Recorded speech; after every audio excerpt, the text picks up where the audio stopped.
Hey, everybody. Thanks for joining me today for a solo recording on a topic that is near and dear to my heart, part of my lived experience, something even in the early stages of my psychiatric career that I consider myself to be very well versed in: the progressively worsening dumpster fire that is the United States drug epidemic. Somebody get this guy some help!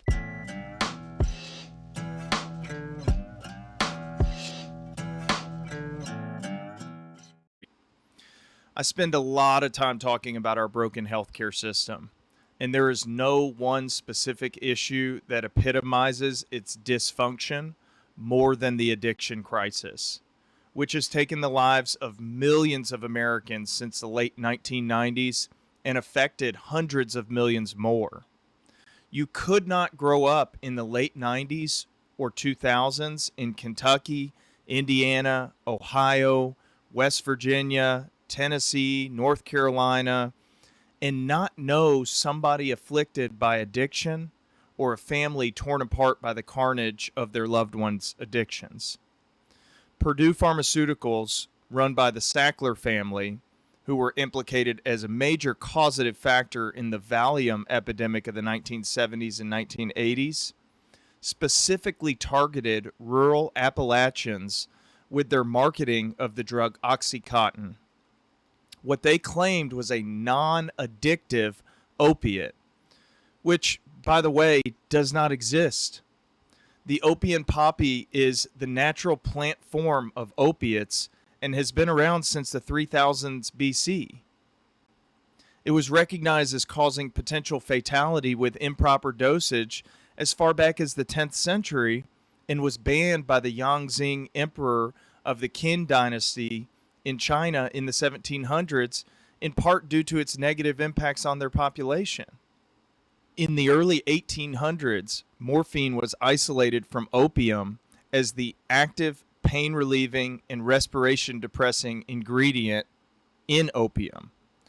Once Purdue managed to get FDA approval for Oxycontin in 1996, which we'll talk about later, it didn't take long for the problem of prescription pain pills to spread to the Northeast and Southwest United States, and quickly thereafter, a regional epidemic became a national epidemic. A crackdown on opiate prescribing in the late 2000s coincided with a widespread increase in the availability of illicit black tar heroin from Mexico in the early 2010s, putting more fuel on the epidemic fire. And since the mid 2010s, fentanyl, a synthetic opiate with 100 times the potency of natural morphine that is odorless and lightweight, making smuggling much easier, has accelerated the flame even further, leading to perpetually increasing numbers of drug overdose deaths in the United States nearly year over year for the last 30 years.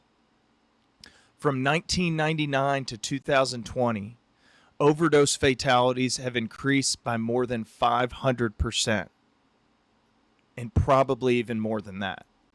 Today, I'll start out by talking about the evolution of mortality with drug overdoses, but also discuss some of the other medical and psychiatric consequences of illicit drug use, affecting Americans' lives and futures. As a University of South Florida 10-year study concluded, over one-third of Florida overdose fatalities were not reported to the federal government.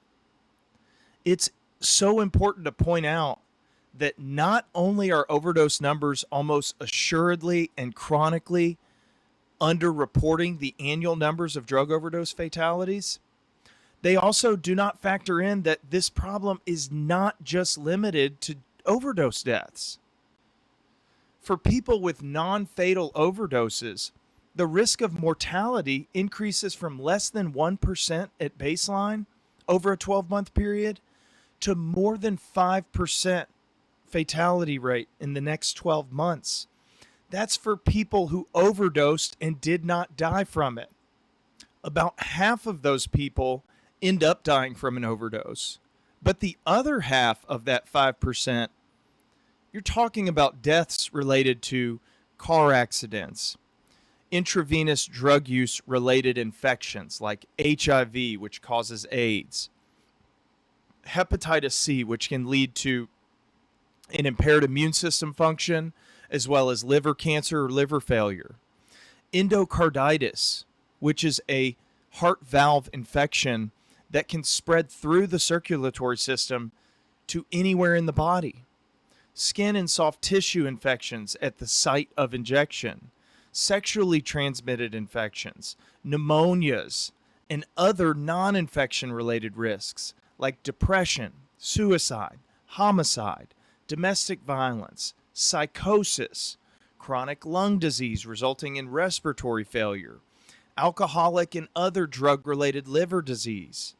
hypertension or high blood pressure related illnesses, chronic kidney disease, and other organ failures.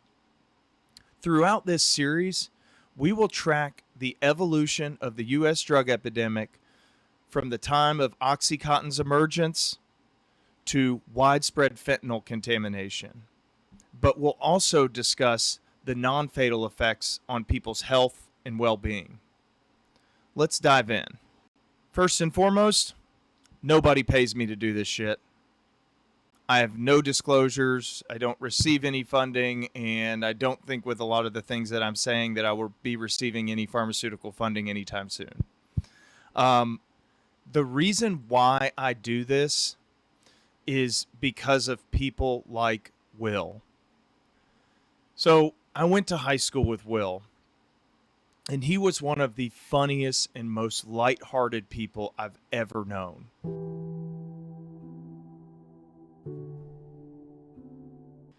Now, this was supposed to be a very serious exercise. The first couple of students gave very heartfelt responses, stating, "I believe in myself and my abilities." The next one, "I believe in my family and the power of community. And I believe in God and can do all things through Christ who strengthens me." Now, eventually, the baton was passed to Will, who, in classic stone-faced fashion, and referencing a one-hit wonder of the times that probably mostly only the students were aware of, dryly says, "I believe in a thing called love."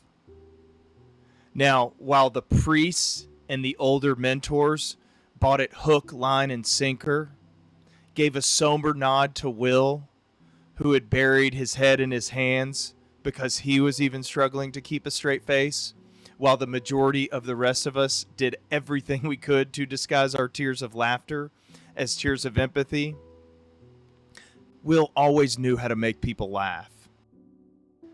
Unfortunately, in April of 2020, after a long and torturous battle with depression and addiction, highlighted by a long period of sobriety and being engaged in his recovery, a month into COVID, Will was found dead in his bedroom from an apparent overdose.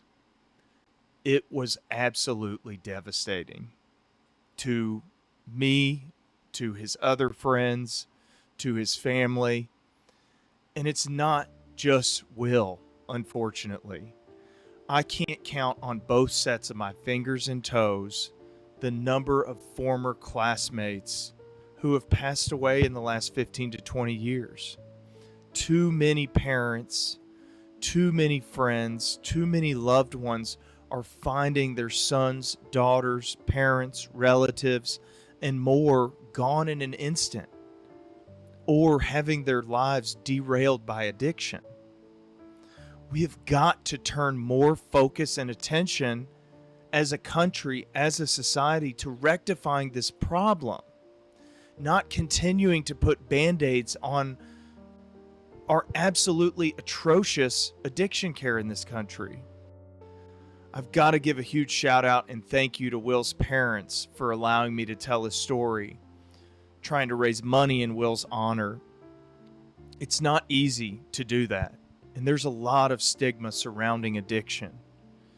But they, as I do, understand the importance of facing that stigma head on, of honoring Will, honoring his memory and so many others' memories by pushing for positive change.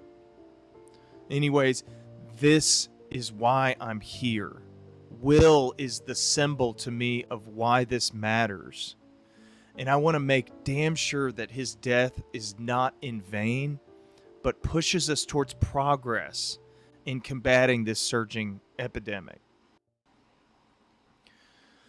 Okay, so newsflash, Americans are using illicit drugs. This 2019 National Survey on Drug Use and Health, which represents non-institutionalized U.S. civilians greater than 12 years old, shows that 165 million people in the U.S. have used an illicit drug in their lifetime. That's 50 to 60%, and likely even higher if you included institutionalized populations. More than 1 out of 5 Americans have used an illicit drug in the last year, and another 13% in the last month. And all of that only represents illicit use. So it doesn't count the millions of Americans who receive dangerous prescriptions or prescription combinations from their doctor or provider. We're not winning the war on drugs, and we've got to be open to changing our approach. We've got to stop criminalizing addiction-related behaviors. We certainly can criminalize behaviors under the influence of addiction that are against the law, but we've got to stop putting people in jail for having drugs and be more sympathetic and try to understand why they are using drugs and how we may be able to help them. But first, we need our political candidates to turn more attention and focus to how we can combat this epidemic, and maybe stop arguing about who has the lower golf handicap. That's the biggest lie, that he's a 6 handicap of all. Let's start by taking a look at some general trends since the turn of the century. So this is a commonly cited graphic showing the drastic 500+% increase in drug-involved overdose deaths from 1999 to 2021. Prior to 2000, there were less than 20,000 overdose deaths annually, with things like the HIV and AIDS crisis, motor vehicle accidents, suicides and homicides, or gun violence, outpacing overdose deaths for decades upon decades. And as you can see, a slow burn increase in prescription-related overdose deaths, primarily opiate pain pills, first Oxycontin, followed by several replacements of Oxycontin.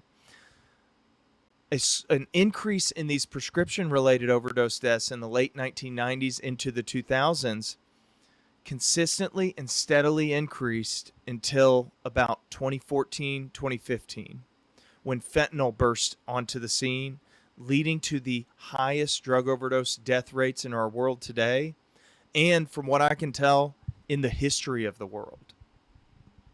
Now, this problem is so bad that it is affecting our actual life expectancy numbers. Between 1950, coming out of World War II, and 2015, excluding 1993 when we lost 0.1 year of life expectancy related to homicides and HIV, there were no decreases in life expectancy. But in 2015, we saw another dip of 0.1 years related to overdose deaths. And in 2020, with the combination of COVID and a massive surge in overdose deaths, our life expectancy dropped by 1.8 years. Think about that. We had a 70-year period of consistent increases in life expectancy. And then in 1 year, we dropped almost 2 years of life expectancy. Now, you may think or say that this is mostly related to COVID, But it's not just isolated to the COVID pandemic.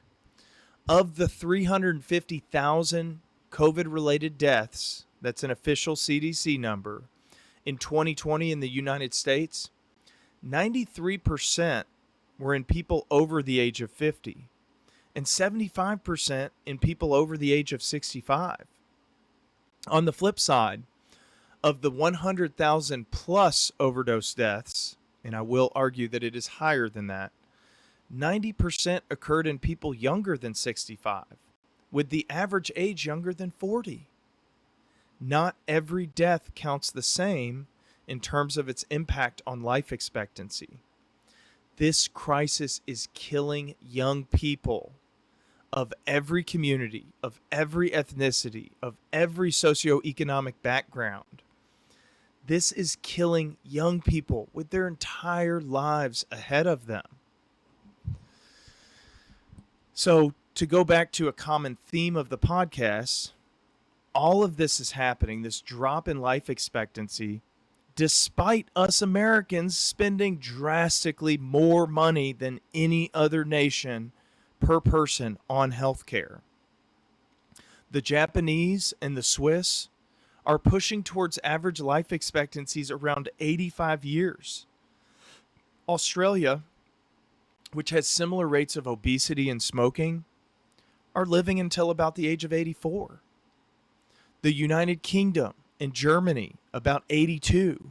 And here's us, Americans, with an average life expectancy around 78 or 79 years old, ranking consistently outside of the top 50 in the world, despite spending double per person compared to just the next highest healthcare spender.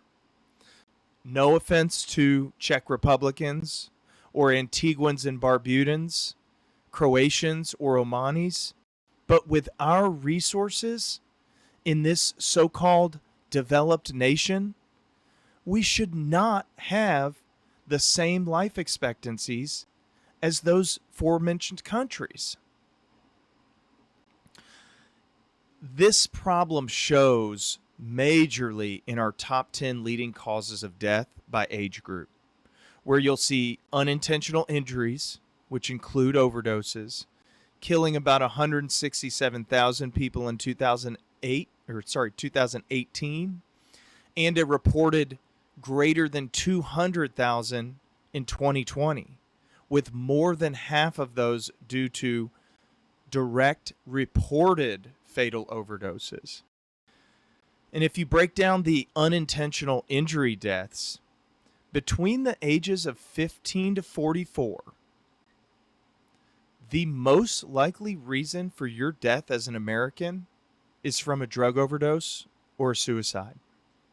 The other top causes of unintentional injury death likely have an addiction subset to them as well, with motor vehicle accidents, likely with some impaired drivers, and unintentional falls from bad medication combinations, suicides and homicides, and adverse effects of medications, all in the top 10. This is not to mention heart, liver, kidney, brain damage, disease, or other chronic medical conditions exacerbated by illicit drug use. So in 2020, unintentional injuries were the number 4 cause of death. But again, these are killing a much younger population than all the other causes of death you see on there. COVID, cancer, heart disease, cerebrovascular disease or strokes, COPD. Some of these other deaths also could be related to addictions or exacerbated by addictions. It's also really important to consider a stat called YOL, years of life lost. With an average years of life lost in an overdose between 30 and 45 years, we're talking about over 3 to 4.5 million years of life lost annually in the United States to just fatal overdoses. and well over 1 million dead directly from a documented, reported overdose since 2000. It's so bad here that according to the World Drug Report from 2021, put out by the United Nations Office on Drugs and Crime, and not including alcohol or tobacco related deaths, the U.S. claims 1 out of 5 world overdose deaths. 20% of the world's overdose deaths, despite only having 4.2% of the world's population. Overdoses, which I would argue are actually the third leading cause of death in the United States, are not even in the top 10 causes of death globally. And while not the most important aspect to me, the cost of the epidemic on our society is absolutely financially draining. Yeah, you see that number up there. That's not $1 million. That's not $1 billion. That's $1 trillion as of 2017. Who knows how high that cost is now?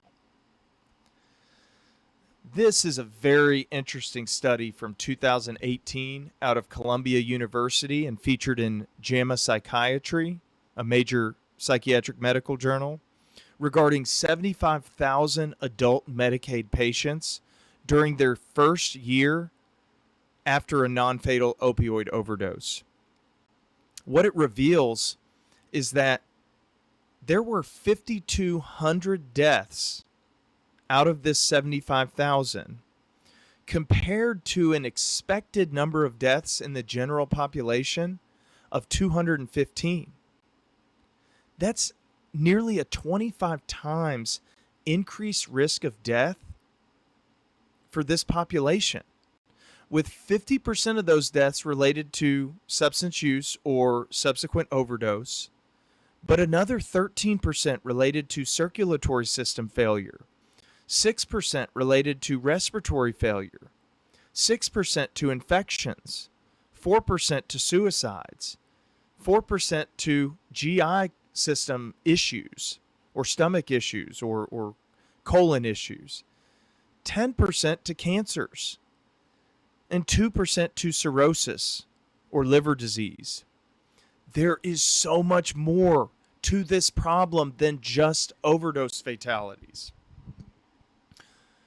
Now, depression and suicide are difficult to measure outcomes associated with prescription pills and IV or intravenous drug use. Some overdoses are surely intentional, while some suicides and drug use are also inevitably linked to that person's drug use. This study shows that suicidal thoughts, intentions, and attempts are all increased among drug or alcohol dependent persons, with 6 times the risk of suicide attempt, 4 times the risk of serious suicidal thoughts and plans, and people who use drugs have a 10 to 14 times higher risk of death by suicide. But again, this is an ancient statistic as of 2012, and I don't think the numbers have improved to any significant degree and are likely even worse in 2024. This September 2017 study showed the rates of opioid involvement in fatal car accidents increased more than 7-fold in 6 combined states: California, Rhode Island, West Virginia, Illinois, and New Hampshire between 1995 and 2015. And oftentimes, fatal car accidents may not be reported as drug-related if there's no toxicology screen, or if they're located in an area where there's a lot of stigma attached to reporting it as a drug overdose, which is exactly what it is.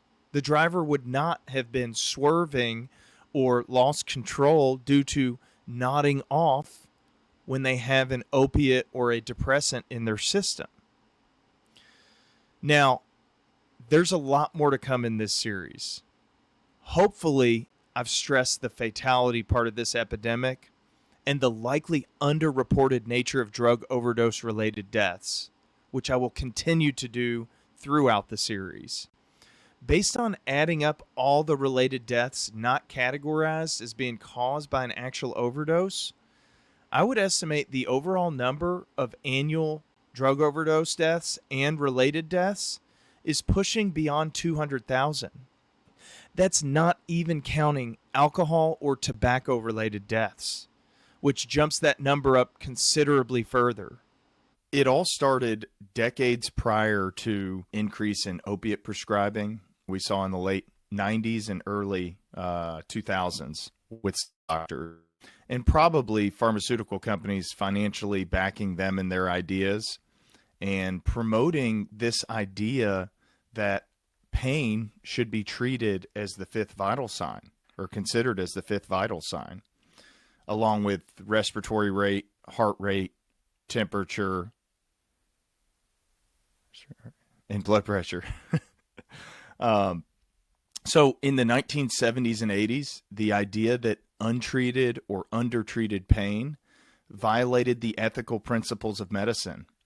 This idea was becoming more pervasive throughout the medical community, including being in medical school curriculums and hospital guidelines.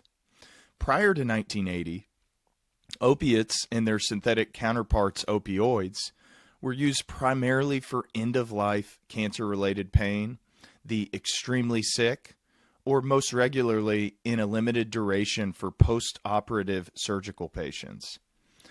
As the quote-unquote pain revolution gained popularity in academic circles throughout the 1980s and the 1990s, several reputable organizations started to tout pain as the fifth vital sign, including the American Pain Society, which no longer exists and was paid nearly $1 million by Purdue Pharma, the Joint Commission and Veterans Health Administration, which oversees the entire VA system, and Purdue was even kind enough to fund pain management educational programs for the Joint Commission. So shortly thereafter, these charts started showing up in hospitals across the United States, asking patients to rate their pain as the primary determinant of how much opiate to give that person. Now, if you aren't familiar personally with the effects of taking an opiate, they're very effective at relieving pain because they block the perception of pain in the brain. That can lead to a very euphoric experience for the user, especially early in their use. But relying on a totally subjective report of a patient, especially when combined with patient satisfaction scores, which will be bad if you don't treat somebody's pain away, is a horribly imprecise, unscientific, and dangerous way for a decade-plus long trained physician, at minimum, to determine what and how much to prescribe. Addicted individuals could tout 10 out of 10 pain in front of their providers, while behind closed doors, they objectively appear to be a 1 or a 2 out of 10. We've had similar problems with treating anxiety in this country, especially with so many long-term Xanax prescriptions. But that's a topic for another day, or feel free to listen to our previous series on benzodiazepines with Michael Schumann. Now, let's take a step back in time to the 1980s and look at one of, if not the most harmful and influential pieces of medical literature of all time that made a hell of a negative impact on the medical community as a whole and its patient populations. Porter and Jick's 1980 letter to the editor of the New England Journal of Medicine, or NEJM, stating that addiction is rare in patients treated with opioid narcotics. Now, if you've read a scholarly article or paper in a medical journal, they can be dense with a one-page abstract explaining the purpose of the study, the methods used or the methodology of the study, the results, and the discussion or conclusions at a minimum. And usually that full article or paper consists of 10 plus pages, expanding on the abstract and listing a litany of source material. This is not that. This is a one paragraph, 5-sentence, 100-word letter to the editor based on a chart review by a graduate student, Jane Porter, not to be confused with Tarzan's Jane Porter, in collaboration with an academic drug researcher and Harvard graduate, Herschel Jick. It claimed that out of nearly 12,000 hospitalized patients who obtained at least one narcotic preparation, that there were only 4 cases of reasonably well-documented addiction in patients without a history of addiction and 1 case of major addiction. Wow, only 4 cases of reasonably well-documented addiction, whatever the hell that means. And also does not comment on how many patients in those 12,000 had a history of addiction and were not included in those results. What a dangerous conclusion to come to based on a review of patients that were isolated to hospital care without any clear discussion of how these patients were followed over time or if they were followed over time. The fact that they likely did not have access to narcotics on discharge from the hospital, and it's difficult to become addicted to something that you don't have any access to. And there's no other information about how many patients received more than one narcotic preparation, or what the indication was for, or anything like that. But this turned into the perfect weapon for Purdue and other opiate-making pharmaceutical companies to latch onto. In 2017, Herschel Jick was quoted as saying, "If I knew then what I know now, I never would have published it."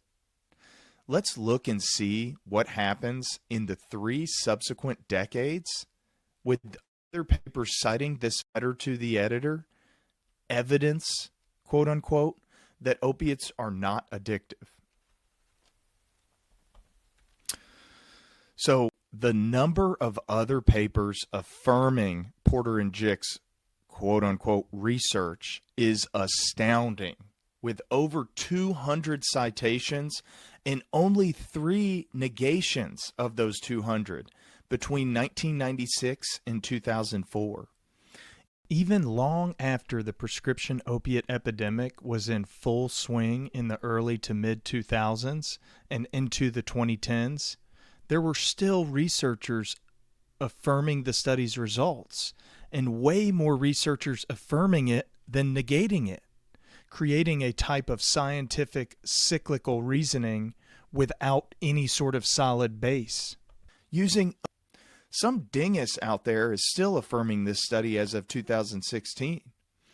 Now, retrospective analyses, or looking back, researchers that are looking back on the results of this paper, of the original study, I hate even calling it a study, showed that these were inpatients who received all of their opiates in the hospital, where medications were administered to them, and were not discharged with a prescription as an outpatient. So of course they didn't get addicted, because 1, they didn't have any access to opiates after discharge, and 2, they weren't even followed up after discharge. So if they did become addicted, the researchers wouldn't have known it. It wasn't until 2017, 20 plus years into the opiate epidemic, that the New England Journal of Medicine finally added a clause above the letter stating, "For reasons of public health, readers should be aware that this letter has been heavily and uncritically cited as evidence that addiction is rare with opiate therapy." It's almost like these major medical journals receive funding from pharmaceutical companies. Real head scratcher on that one. Now, here are some of the excerpts from papers that cited Porter and Jick's letter as evidence. And as you can see, the pain population with no abuse history is literally at no risk for addiction. Shame on you, Kowal. The medical evidence overwhelmingly indicates that properly administered opioid therapy rarely, if ever, results in accidental addiction or opioid abuse. Shame on you, Libby. Doctors were acting as drug dealers during the initial phases of the prescription pain pill epidemic, as the risk of addiction with opium goes back a long, long time. The risk of morphine addiction after world wars, after in Vietnam, these are well-known things that occurred in history, even outside of medicine. I mean, to say that there is no evidence that this occurs when prescribing opioids for pain, shame on you, Isles, Catterall, and Hanks. You're using opioid analgesics or pain relievers chronically for abdominal pain. Now, one of the major side effects of opiates is constipation. It's almost like causing or worsening their abdomen by slow GI transit and causing constipation. Now, here's another one. Only 4 of 11,882 cases showed psychological dependency in Porter and Jick's study. Shame on you, Lou, for citing a study that was not an actual study, just essentially a comment to a major journal. Though not as much shame thrown on you as these other researchers, as cancer pain treatment is a legitimate reason for utilizing opioids. And again, we continue. Addiction rarely evolves in the setting of painful conditions, according to studies not cited. Shame on you, Curtis, Morell, and Todd. I wonder if they would hold true to that stance on opiates' risk for addiction now that hundreds of thousands of people are dying every year and millions have died since the onset as a result of opiate and other drug addiction. And lastly, citing that the Boston Drug Surveillance Program reviewed the charts of nearly 12,000 cancer pain patients treated over a decade and found only 4 of them could be labeled as addicts, which is a shitty term, by the way, seems like a convenient conclusion for Levy's paper. I've worked in research, and when you have an expectancy bias, you may even unknowingly cite evidence that doesn't exist, such as the claim that the Boston Drug Surveillance Program reviewed 12,000 cancer pain patients' charts, which is just not the case and is never stated in that original Porter and Jick letter to the editor. There's nothing saying that all 12,000 reviewed were cancer patients. So, in reality, the VA and the Department of Defense in 2017 clinical practice guidelines for opioid therapy, even for chronic pain, cites that long-term opiate treatment does not have evidence for long-term efficacy and reveals that no study using opiates for chronic pain lasted longer than 16 weeks. Sounds very similar to some of the benzo studies lasting 6 to 8 weeks, reducing anxiety, only to have that anxiety worsen in the long term. Now, actual validated studies on the risk of addiction with prolonged opiate use, prescription, and outpatient prescription hover around 28%. So, what follows is Purdue Pharma touting to their pharmaceutical sales reps that the risk of addiction with chronic opiate treatment is less than 1%, which you'll hear a lot about in the Hulu the Hulu show Dope Sick, which jumps between storylines revolving around individuals struggling with addiction, both doctors who recognized what was going on and those who participated in the carnage, as well as the legal battle between U.S. Attorney of the Western District of Virginia, John Brownlee, and his team, and Purdue Pharma and the FDA. In late 1995, OxyContin got FDA approval for treating chronic pain after an initially staunch regulator, Dr. Curtis Wright, denied it multiple times. But he magically changed his mind in December of 1995. Interestingly, he was working for Purdue Pharma 1 year later, making 3x or more what he was making at the FDA. What a convenient turn of events for Dr. Wright. Shame on you for contributing to this mess that we're in today. Now, there's no way for me to cover all of the atrocious details and misrepresentations of science committed by Purdue, the FDA, and others. If you want to learn more about the legal battles, check out Dopesick on Hulu, Painkiller on Netflix, read the book Empire of Pain, chronicling the multiple investigations of the Sacklers and their company, or just look online for one of the many detailed articles outlining what we now know about the back alley deals that paved the way for America's addiction crisis. So, Purdue's job is to make money for shareholders, and they were damn good at it. They hired so-called experts who would tout legitimate and manipulated data, aka bullshit evidence, to promote the drug to doctors and other providers. One example of this is evidence in the graph that you see. On the top of this slide, you can see the X or the Y-axis represents the concentration of the drug, and it is compressed to make it look like OxyContin has a steady release effect over 12 hours. In reality, as you can see on the bottom chart that is not compressed, true and moral researchers conducting additional studies reveal the actual concentrations of OxyContin in the blood or in the body, with the peak effect around hour 1 to 2 and an exponentially decreasing pain relieving and euphoric effect shortly afterwards. Now, doctors and providers do bear some of the responsibility based on their ignorance as well. I mean, come on. Anytime you see a graph that is compressed or stretched out, you should be immediately skeptical about the stated conclusions.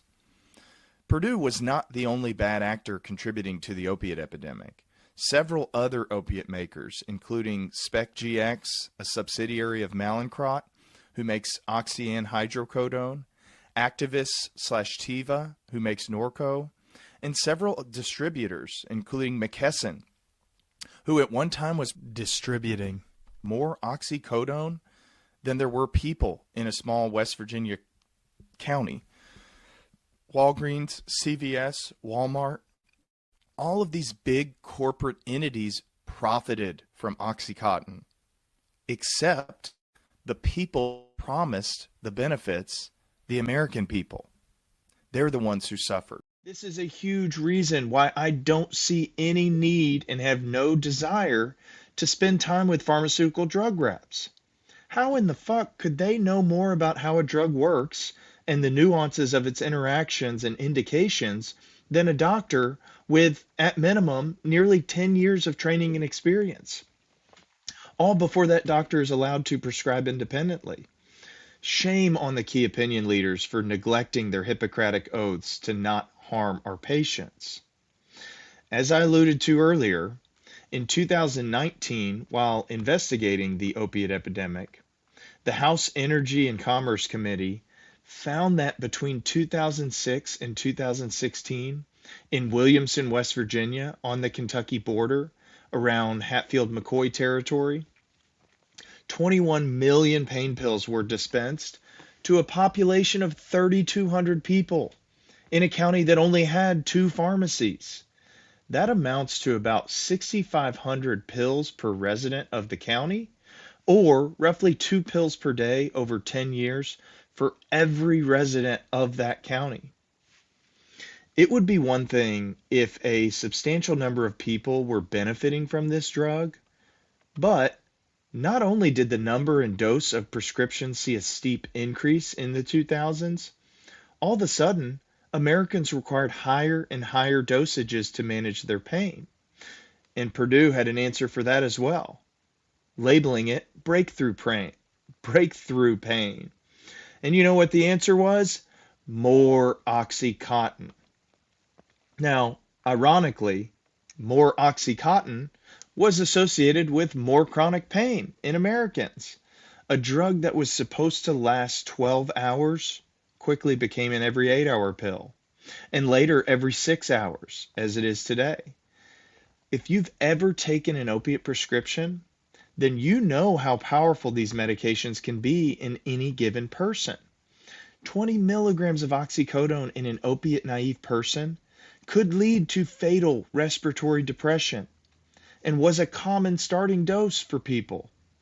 Purdue even made, for a time, probably until too many people died from it, a 160 milligram Oxycontin pill, which is just an absurd and extremely dangerous amount.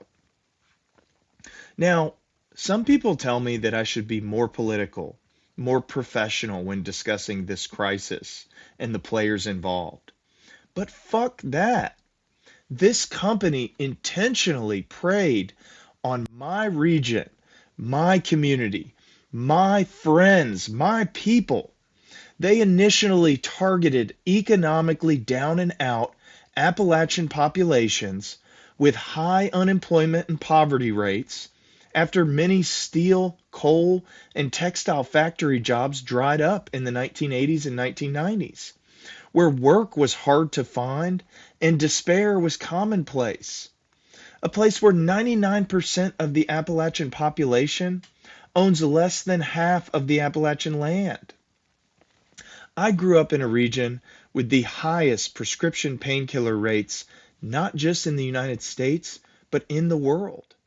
You had previously red-flagged physicians who had committed insurance fraud, medical malpractice, had their own personal struggles with addiction, or inappropriate sexual relationships with patients, who had lost their license in one state and traveled to the next state, teaming up with morally aloof entrepreneurs to open up pill mills throughout Appalachia and the Deep South, with providers regularly spending less than 5 minutes with patients and prescribing Oxycontin to hundreds of people per day for mostly minor aches and pains. They knew people were abusing the drug, nicknamed by Appalachian users as hillbilly heroin. And actually, down the road, legally, Purdue got into legal trouble as internal documents and emails revealed that they were aware patients were abusing the drug by allowing the outer coating to dissolve in their mouths, then crushing the remaining pill and snorting it, effectively turning what was supposed to be an extended release medicine into an immediate release medicine, magnifying the risks of dependence and magnifying the risks of fatal overdose as the drug tells users' brains to stop breathing. So you had in this area hillbilly entrepreneurs, some just looking for a way to support their families, who would scoop up those who had developed addictions to the opiates and drive them to multiple doctors and pharmacies. Or when the federal government put restrictions in place that didn't allow people to visit multiple doctors or pharmacies, that they would drive from Kentucky all the way down I-65 to Florida, where they hadn't quite caught up with the prescription drug monitoring systems that would prevent them from seeing a provider in Kentucky and Florida. This created a secondary market and a trickle-down economy for resale and redistribution of these pills. I have to note at this point that many of those criminals were prosecuted long before the true instigators working in the upper echelons of Purdue Pharma, or a lot of these entrepreneurs who opened these pill mills. Now, I agree they should be prosecuted and punished, and they did play a part in many people's fatal overdoses, but they didn't play the same part that these people in the upper echelons of the pharmaceutical company did.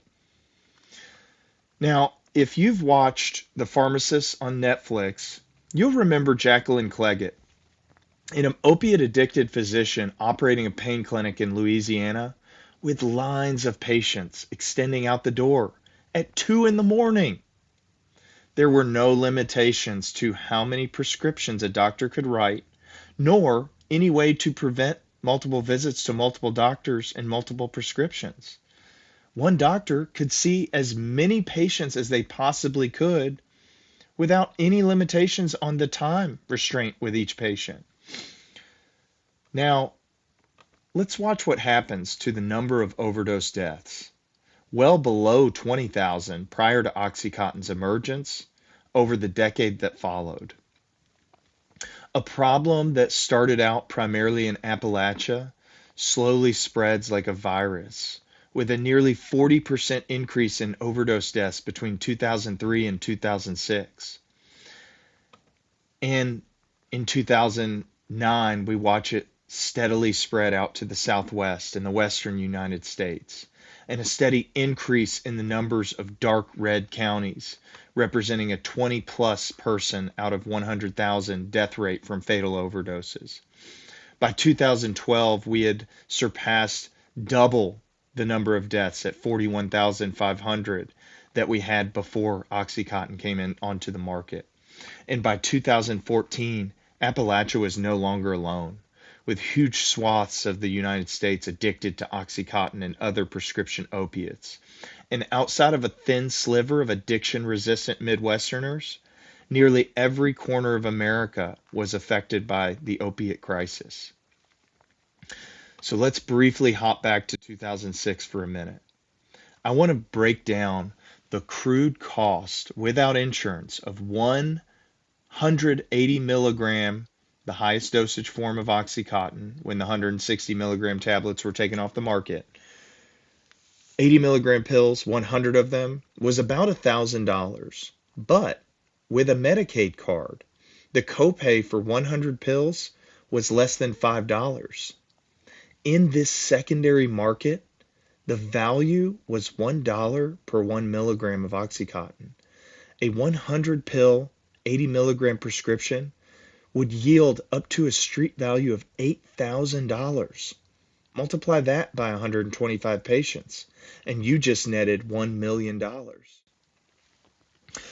It's not that there weren't whistleblowers within Purdue and government agencies like the FDA and the DEA, but they were stymied. They were silenced. Personal, local, and state lawsuits against Purdue were settled out of court, requiring those involved to sign non-disclosure agreements or NDAs in order to reap the financial rewards of their settlements.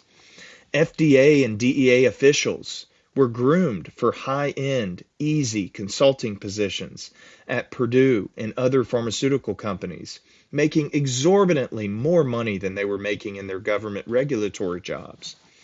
At this point, in 2009, due to public backlash and year-over-year worsening overdose numbers, the federal government realized that they had allowed an absolute mess of a public health crisis to emerge.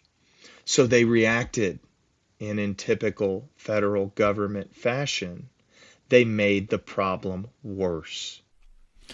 So, as the prescription OxyContin and opiate pain pill crisis worsened and drug overdose deaths rose quickly year over year, the government scrambled to intervene.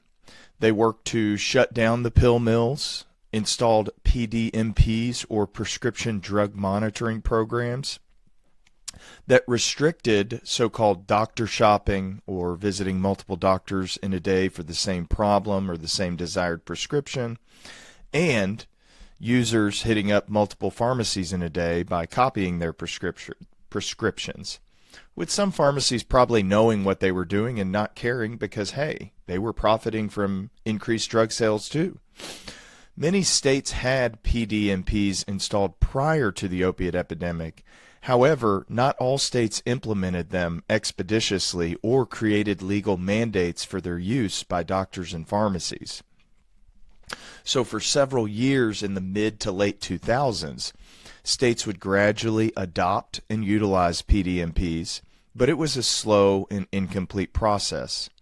For example, in 2010, only 5 states had mandatory PDMP query laws, while today 40 states have mandatory PDMP laws. 70% of all current prescription drug monitoring programs were developed in the first 15 years of the 21st century. Now, Florida was one of the last states to implement a PDMP in 2009, but didn't start mandating providers to query it until 2011. And like most state or federal run programs, it takes time to enforce new laws with providers and pharmacies. Most states that were hit hardest by the prescription opiate epidemic already had PDMPs in place by 2009-2010. Paired with a backlash against providers with a resultant hesitance in prescribing opiates by many primary care doctors, this led to a lot of patients being abruptly cut off from their OxyContin and other opiate supplies. People's brains that struggle with addiction are really savvy at finding ways to get their desired substances. For Appalachians, they started to make what were called hillbilly pilgrimages down to Florida, scooping up addicted persons on the way, providing transportation and their co-pays, then siphoning half or more of their prescriptions and bringing back hundreds to thousands of pills to their local community for resale. With demand as high as ever and supply limited, entrepreneurs were making a lot of money, and some users couldn't afford the increasing prices of illicit opiates or didn't have access to them any longer. Within a couple of days, users started to experience acute opiate withdrawal symptoms, consisting of a severely heightened sensitivity to pain and flu-like symptoms like chills, fevers, body aches, diarrhea, insomnia, nausea. And when those acute symptoms started to fade, later psychological and emotional symptoms would take their place. Depression, anxiety, irritability, restlessness, insomnia. And many users couldn't stomach those symptoms and sought relief from other means. By 2012, right around the time PDMPs and other government regulations were really taking hold and reducing, or at least stagnating, the number of opiate prescriptions being doled out like candy from a concession stand at a youth baseball game, the cost of heroin per gram hit an all-time low, the cheapest it had been since the 1970s. And a group of sons of subsistence Mexican sugarcane farmers, the Jalisco Boys, took advantage of users' despair and the fact that the poppy plant grew very well in their region, the Nayarit state of Mexico. They started cultivating poppy and making black tar, very potent black tar heroin, and transporting it to the United States in droves, forming what is now the second most powerful and well-known drug trafficking cartel in Mexico, the Jalisco cartel. So heroin coming into the United States around the mid-2010s, early 2010s, started to shift from primarily a South American influx to a near monopoly by Mexican cartels within a few years, jumping from about 50% to more than 90% between 2013 and 2019. They methodologically targeted one town or one city at a time, starting in the United States West and gradually branching out in every direction. Cartel leaders would send dozens of mules across the border, expecting that some of them would be caught. But those who were caught knew they couldn't cooperate with the authorities due to the risk of backlash on their families from the cartel leaders. And they didn't have enough heroin on them to gain lengthy prison sentences. They would serve their time or be deported and return home as a hero. If somebody was caught, they'd be easily replaced and not get caught with enough supply to spend very much time in prison. This system continues to operate today, with hundreds to thousands of drug mules crossing the border every day, now with primarily fentanyl, but also heroin, methamphetamine, and thinking that we can catch everyone, or even the majority of them, is wholly unrealistic. Now, I throw this back up here just to emphasize the change that occurred between 2009 and 2012. It's important to note that many older Americans who were previously receiving opiate prescriptions for chronic pain did not have as hard of a time obtaining their prescriptions from doctors. But 20-year-olds and 30-year-olds had more and more of a difficult time convincing their doctors that they had painful conditions that indicated the need for OxyContin. So, while Appalachians were still relying on secondary market prescriptions, and the second wave of heroin was starting to cause its own epidemic in the West and pockets of the Pacific Northwest, it was young people who used drugs who really got hit the hardest. And the cartels were savvy as fuck, conquering one market at a time, starting in New Mexico and Colorado, moving into Arizona and California, Seattle, then traversing east across the United States. You can almost even see or imagine the route of cities that they conquered one by one in the dark red areas of the Midwest seen in this 2012 graph. Now, though local law enforcement and DEA officials would catch criminals here and there, it took years for the DEA to realize these were not isolated, small business operations as initially conceptualized. These were interconnected national networks with agents sworn to silence if arrested or convicted. New outposts were established by providing free samples to addicted persons outside of homeless shelters, outside of halfway houses, detox facilities, something that still happens today. And to users, heroin was 10 times more potent and a quarter of the cost of prescription OxyContin. The number of deaths took a drastic upturn. It still blows my mind that nearly 11 years ago, I was starting medical school, and this was the picture. And now, we've more than doubled this number in overdoses alone. Here, you can see the drastic increase in heroin overdose deaths until roughly 2015-2016. And by 2017, the crisis evolved again with the increased availability of China-produced fentanyl, an odorless and colorless synthetic opiate that was 100 times more potent than morphine.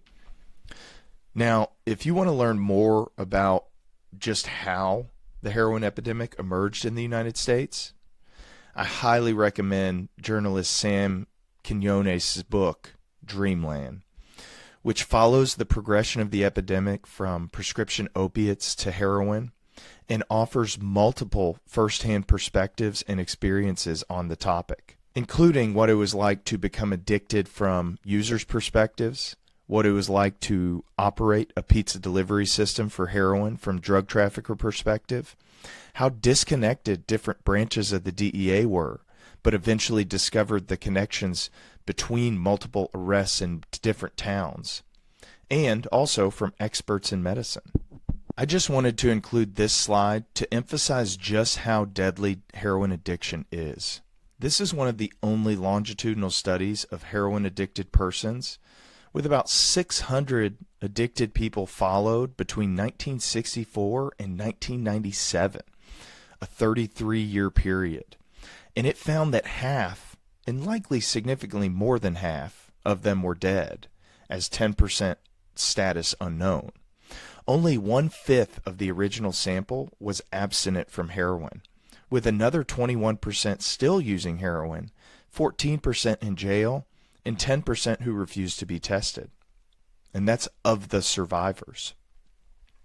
Now, as the heroin epidemic moved eastward, it eventually reached Kentucky, where emergency rooms started filling up with heroin and IV drug use related visits. it wasn't just overdoses and deaths or problems that emerged from slowing breathing, not enough to kill a person, but to cause significant or even permanent brain damage, but also that sequela of IV drug use. A common method intravenously that many users progress toward from snorting, eating, or smoking due to the immediate and 100% availability of the substance via injection. So, in general, IV drug users have a 22 times higher mortality rate than age-adjusted controls. There are more than 1 million intravenous drug users in the last year alone in the United States. And for those who don't have compassion for these drug users, they're not that much different than you. They are products of their genetics and their life experience. And having worked in multiple different psychiatric and addiction facilities in my career, many of them have survived traumatic experiences that you can't even fathom, that you cannot empathize with, and that would make you want to escape via using drugs too. Now, this is a comprehensive list of complications of intravenous drug use from an emergency medicine textbook. We're going to focus on infectious complications here, especially HIV, which can progress to AIDS if not treated appropriately, hepatitis C, which causes liver disease, including liver failure and liver cancer, and endocarditis, or infection of the heart valves, which can occur with any type of injection into the circulatory system, and is why healthcare providers always use clean needles and clean the area of the skin where the injection is taking place beforehand. So, people who inject drugs are 22 times more likely to contract HIV. Of the 12 million people living globally who inject drugs, 2 million are living with HIV. There's roughly 30,000 estimated new cases of HIV annually in the United States, with about 10%, or 3,000, who contract it from injection drug use. There's roughly 15 to 20,000 deaths annually in the U.S. due to HIV, with a spike during COVID as HIV knocks out a person's immune system.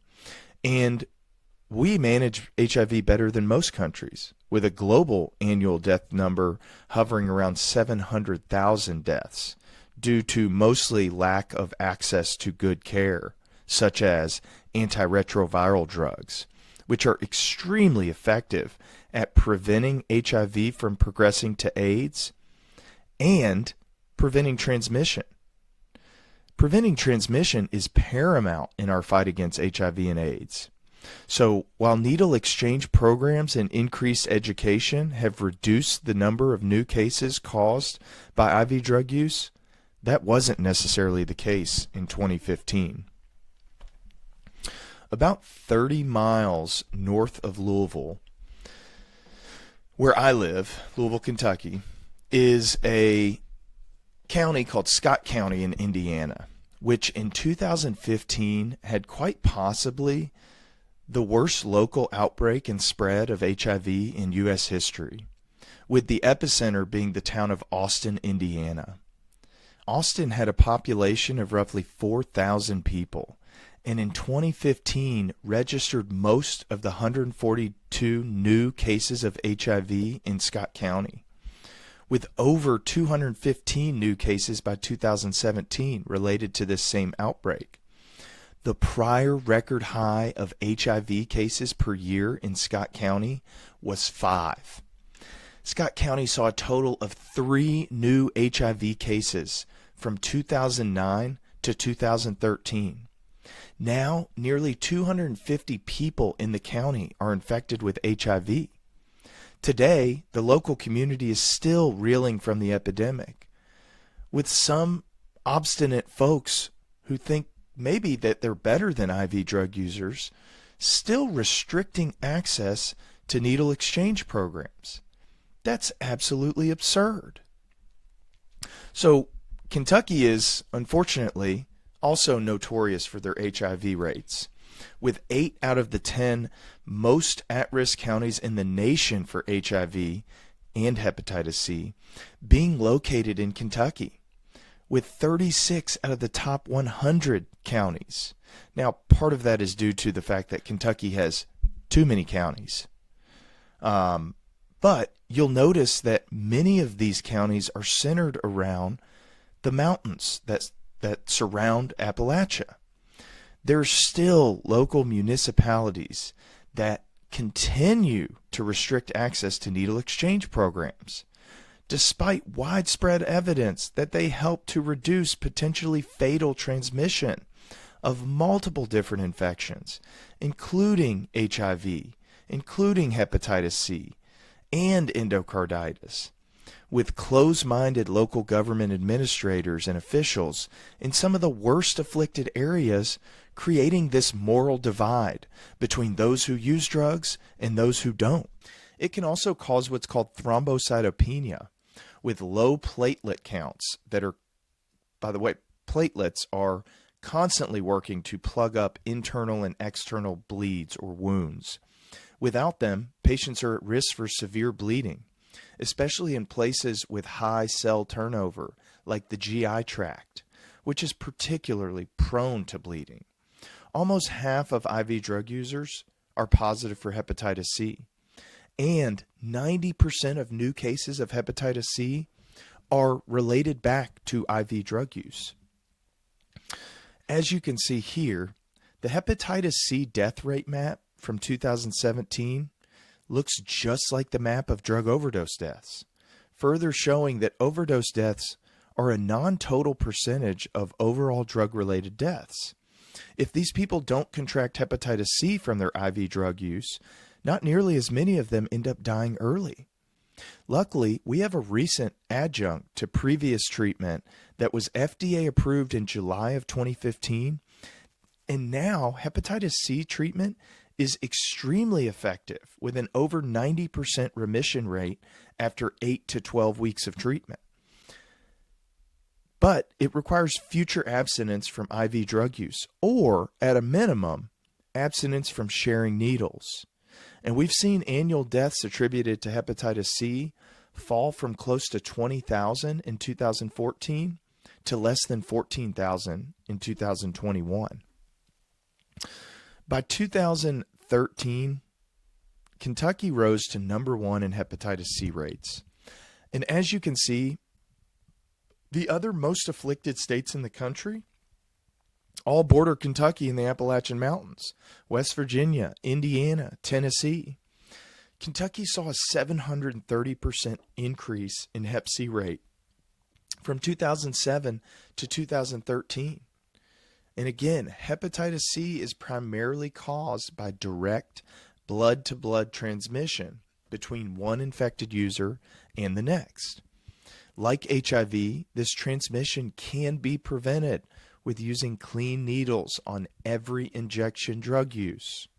According to the University of Washington, you can see the annual cases of hepatitis C from 2010, when injection drug use was not as prevalent, and hepatitis C infections were just north of 10,000 annually, to 2021, where new hepatitis C cases per year nearly surpassed 70,000.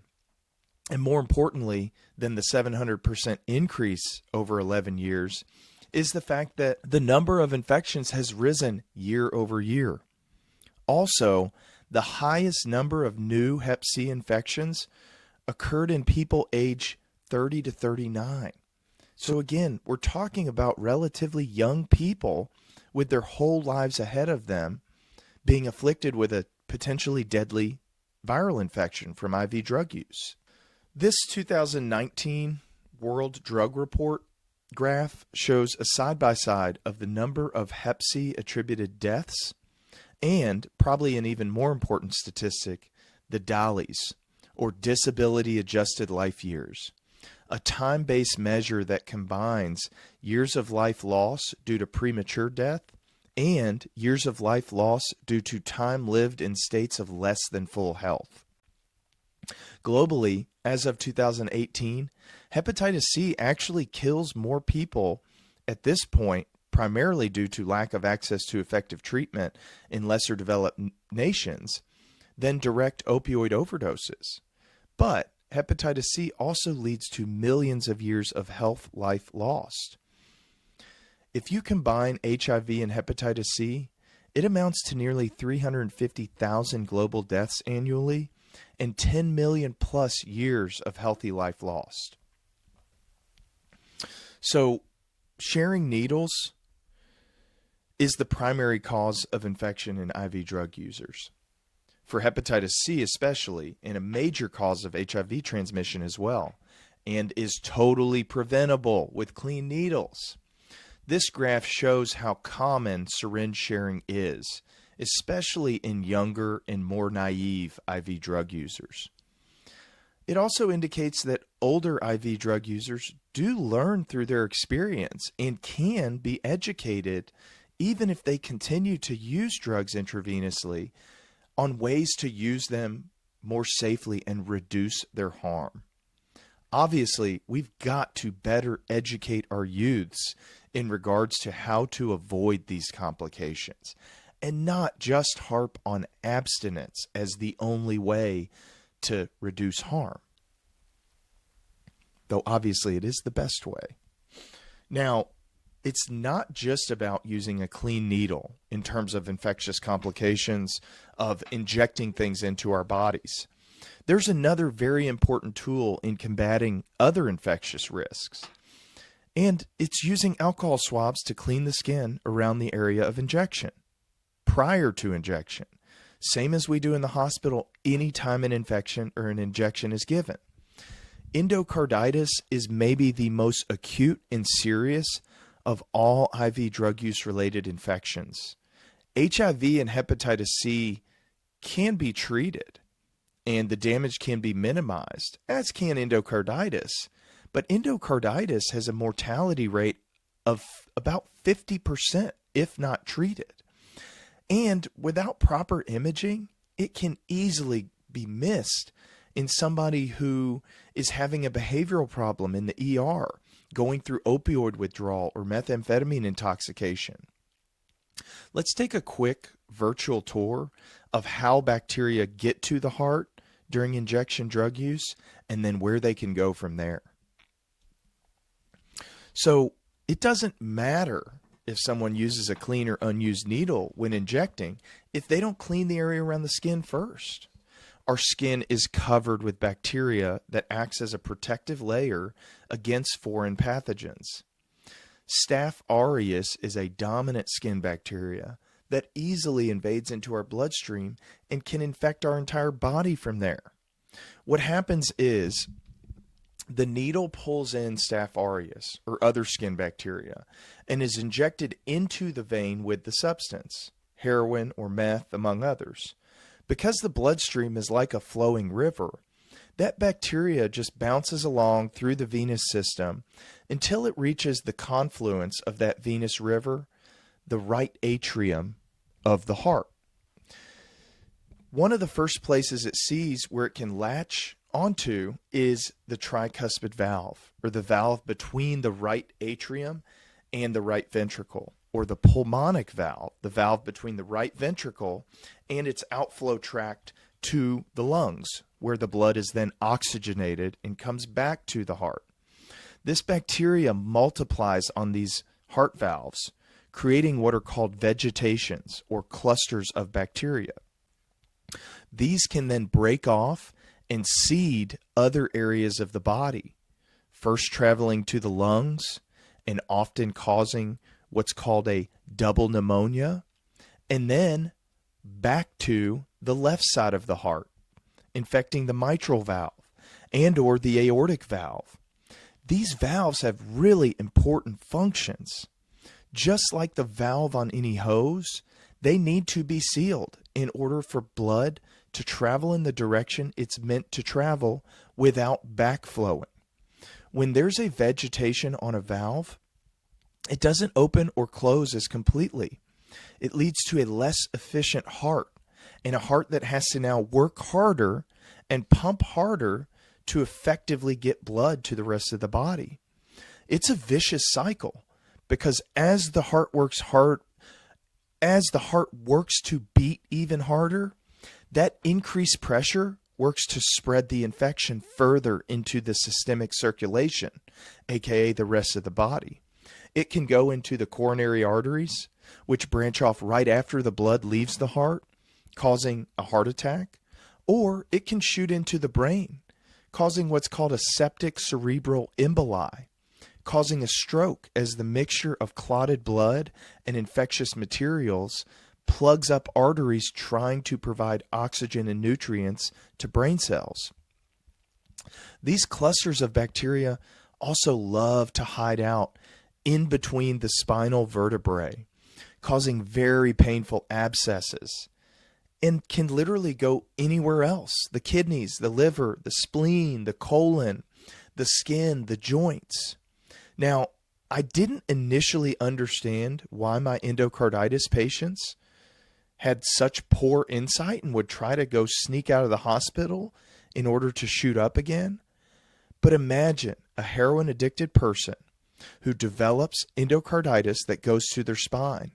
Now they have an even more painful primary condition, with the secondary effect of going through opiate withdrawal when they're already more sensitive to the effects of that pain.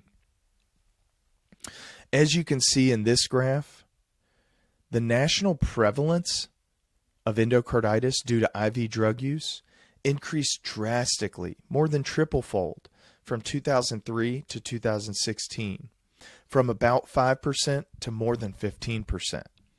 There are many other causes of endocarditis, such as elderly folks getting dental work and that bacteria shooting into their venous circulation.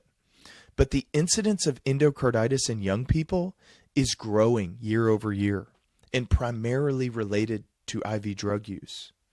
Another infection that is also disproportionately affecting and killing people under the age of 30. Another national study of IV drug use related infective endocarditis actually showed an increased incidence of close to 30% of total cases in 2015, with an estimated expenditure of nearly $2.5 billion and roughly $33,000 per hospitalization. Now, this information on this next slide is from a 2012 to 2017 retrospective, or looking back in time, study conducted using a database from about 800 private and academic hospitals, which represents about 20% of all U.S. hospital discharges. It shows the rate of substance use related endocarditis more than doubled in just 5 years, concomitant with the amount of heroin that was flooding across the border and the subsequent increase in the number of people using drugs intravenously. But just to re-emphasize, it's not just the heart that's affected. These infections can go into the bones, causing osteomyelitis, with the rate of those infections doubling over this time frame as well. Osteomyelitis hospitalizations cost almost $22,000 per, and usually involve, at least in the United States, a 6-week course of IV antibiotics, which is extremely burdensome, and if the patient is sent home, runs the risk of easy intravenous drug use relapse. The rates of brain or spinal cord abscesses increased from 15 to 24% in this 5-year period, and the rate of skin and soft tissue infections, which is where the drug user is health-wise lucky enough to have missed their vein and injected directly into the tissue in their muscle or in what's called the fascia, where those bacteria don't have as easy of access to the rest of the body, increased about 40%, with an estimated $10,000 cost per hospitalization. Now, this still runs the risk of the person becoming septic and dying, though at a much lower rate than some of the other infections that we've discussed.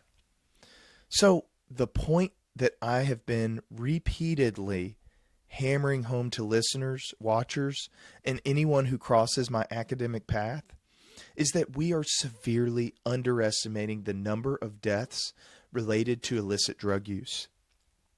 While the heroin epidemic turned out to be relatively short-lived, once the more potent and more easily smuggled fentanyl rapidly became the most prevalent opioid involved in overdose deaths, increasing in prevalence from 2015 to today, heroin brought with it a huge surge in IV drug use, with all of its related complications.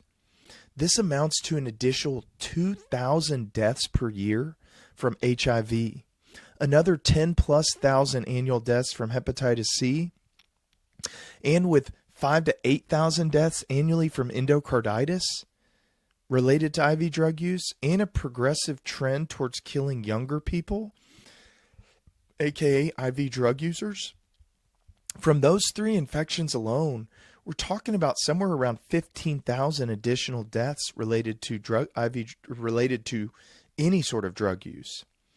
And we haven't even gotten into discussing the third wave of the epidemic, involving the most potent opioid narcotics, fentanyl, which is 20 to 50 times more potent and therefore lethal than heroin, and its cousin, carfentanil, which is used to tranquilize elephants and is nearly 100 times more potent than fentanyl and up to 5,000 times as potent as heroin. We're going to talk about the next wave following the prescription epidemic and the IV drug use or heroin part of the epidemic.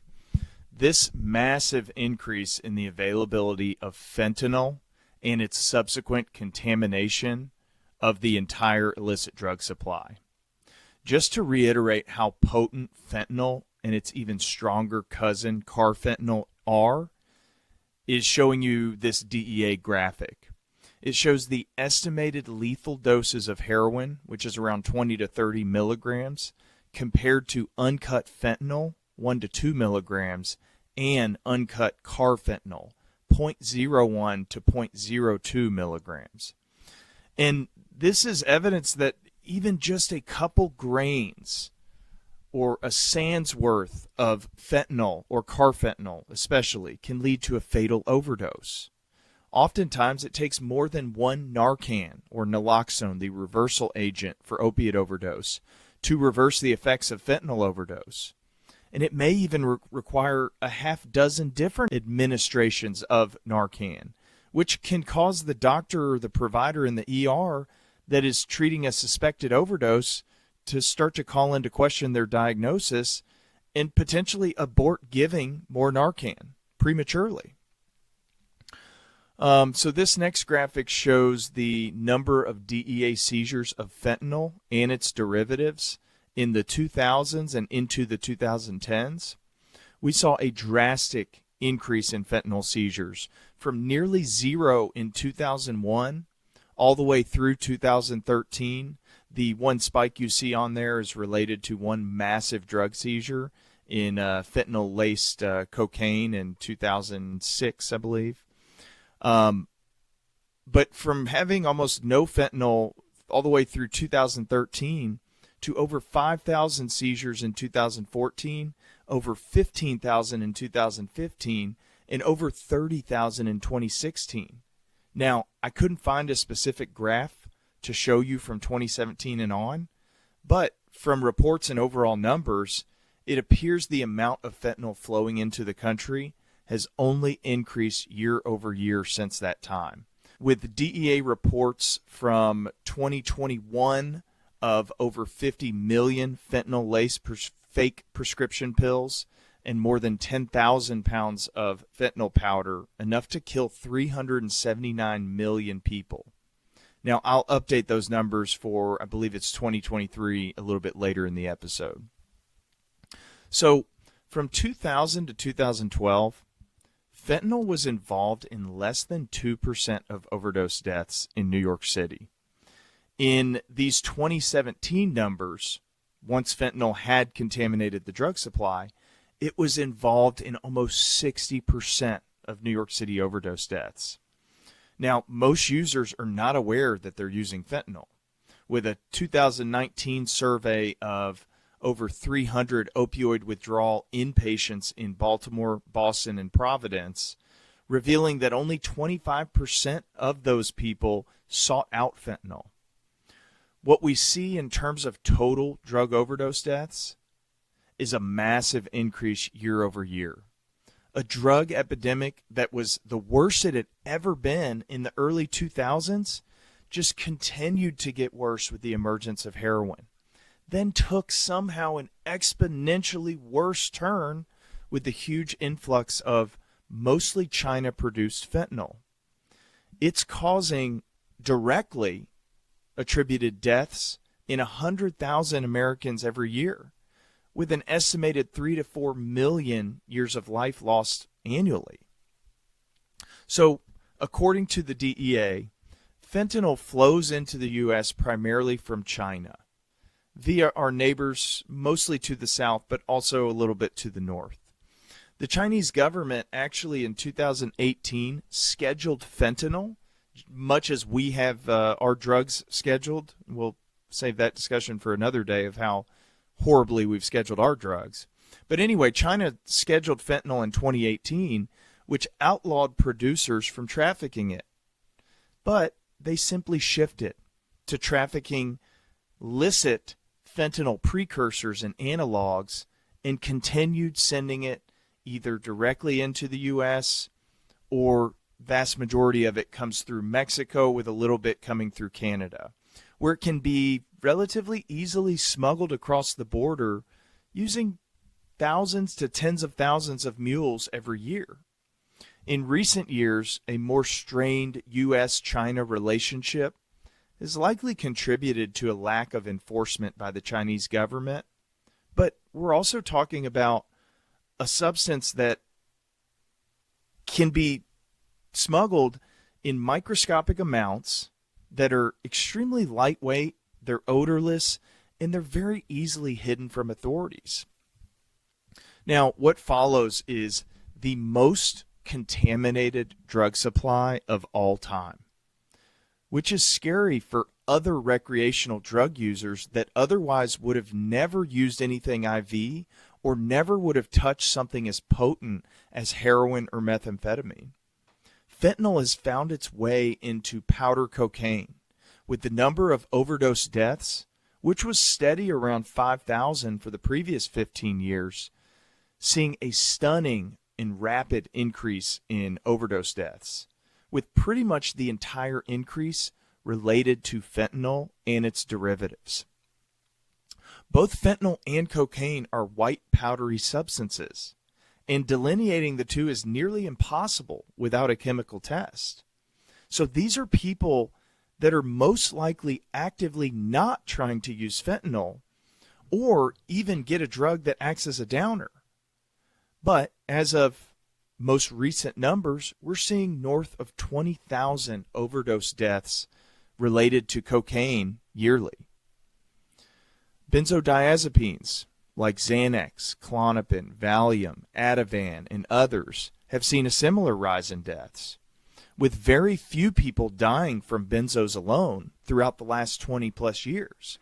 In fact, benzos by themselves do not slow breathing or depress respiration, but combined with opioids, they create what's called a synergistic or a multiplier effect.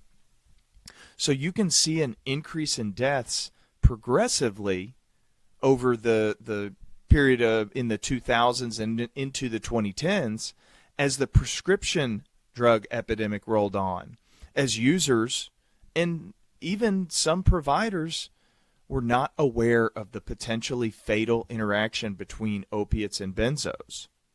Now, there was a 2015 Veterans Administration or VA study that showed that veterans who were prescribed both opiates and benzos were at a much higher risk of death from drug overdose, and found that 27% of 112,000 plus veterans on opioids or opiates were also co-prescribed benzos.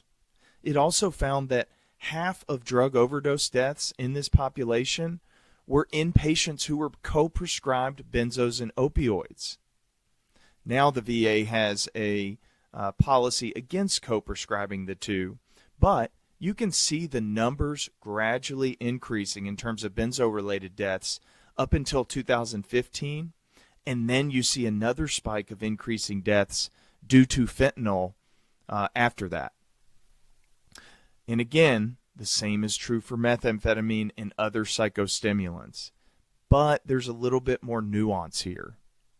While methamphetamine-related deaths have surged from only about 500 per year in 1999, and solo methamphetamine overdose was rarely fatal in the late 90s and early 2000s, this was a time when meth was primarily being made domestically. And the potency of it, of the meth that was made in mom's basement or in the RV by pseudochemists, was way lower than the meth available today. Mexican cartels, which operate much more like Fortune 500 companies than generally believed, have also now cornered the methamphetamine market as well. And they're producing Walter White-esque, nearly 100% pure methamphetamine. So, as you can see, more than half of the almost 25,000 annual meth deaths are related to it being cut with fentanyl and other synthetic opioids, with a steep increase from 2019 to 2020. But the gray line represents a steady increase in psychostimulant deaths without any involved opioids, to nearly 10,000 annually in 2020.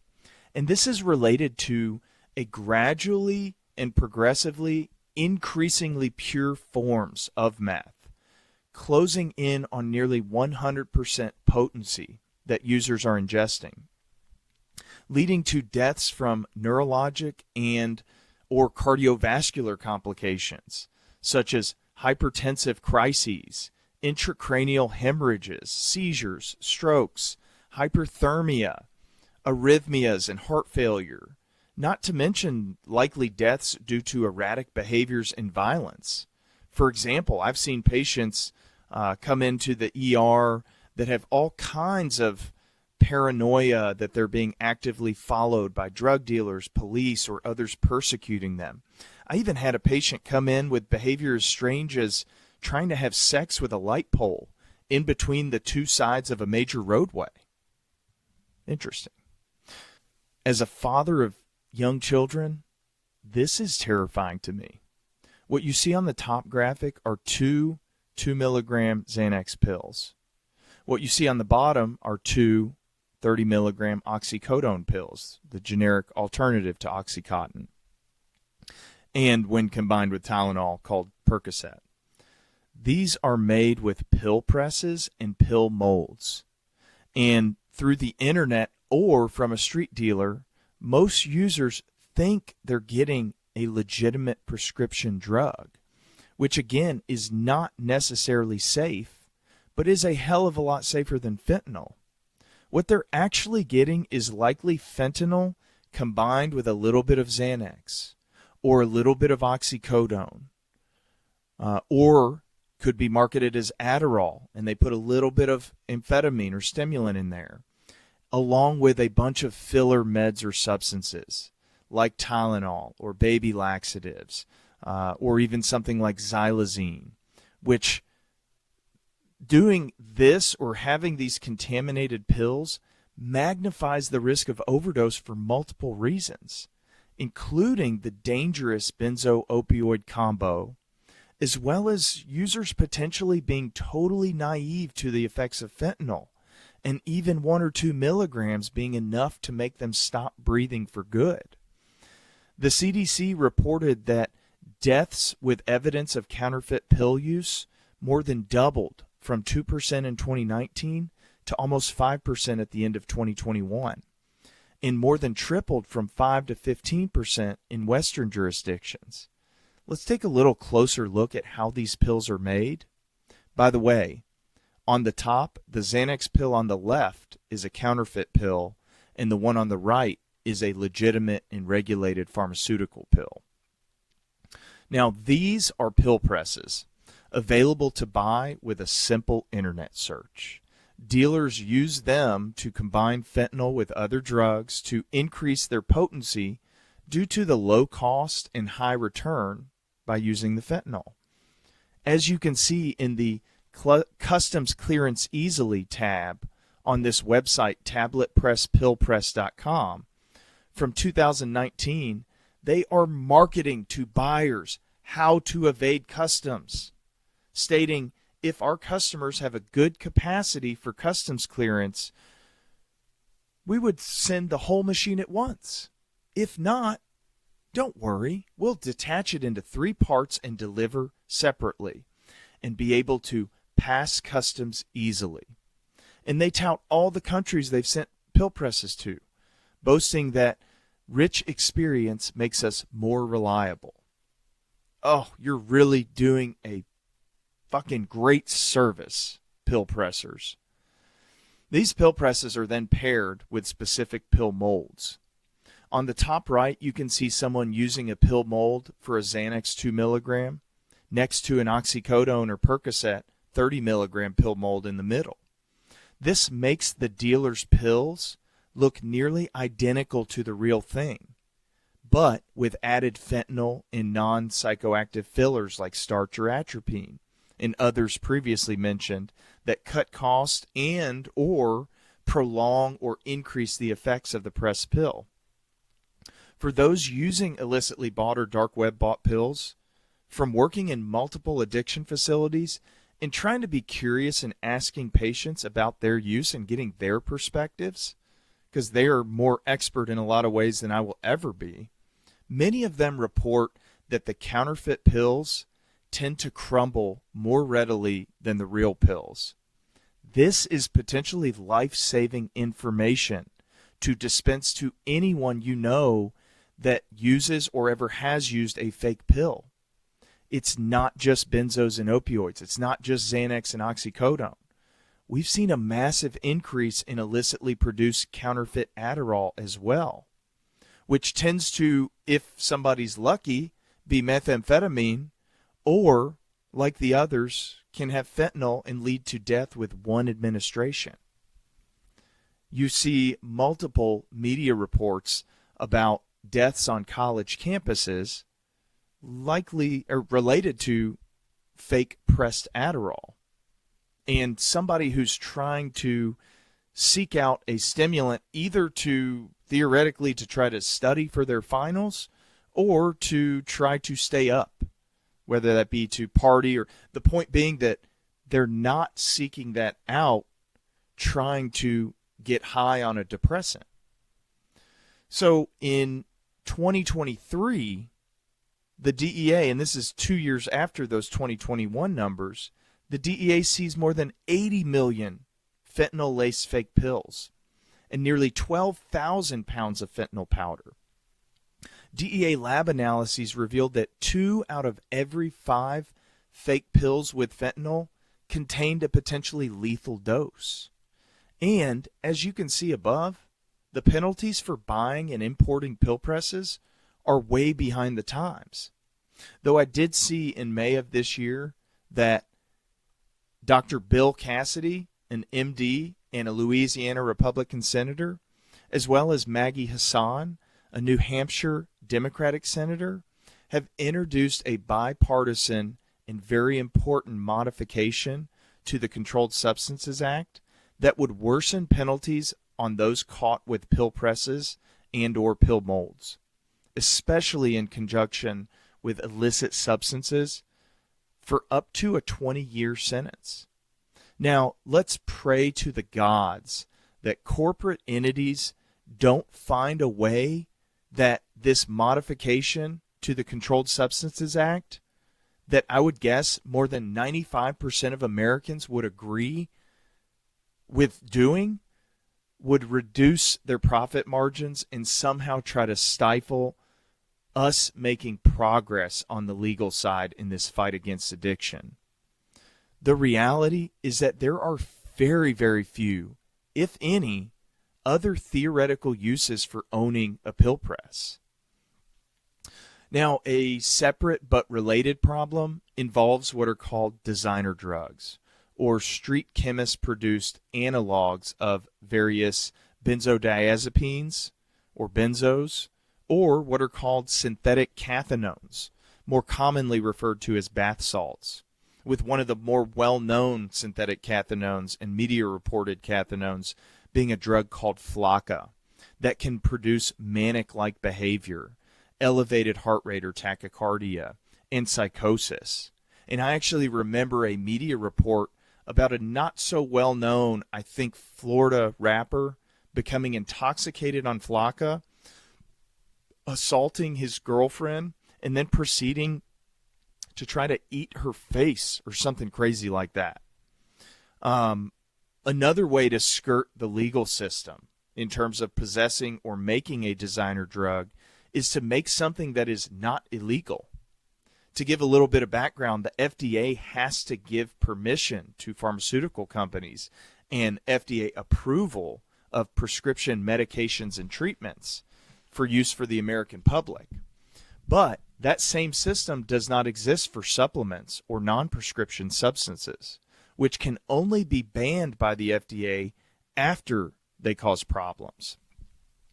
A 2017 study in Europe of 9,300 drug-related deaths that had a full toxicology report found over 1,000 involved at least one NPS, or new or novel psychoactive substance, with similar trends from 2019 to 2020 seen in the U.S.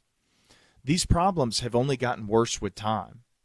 We'll review a similar situation with what's called SPICE in our next series that focuses more on non-fatal complications and consequences of illicit drug use.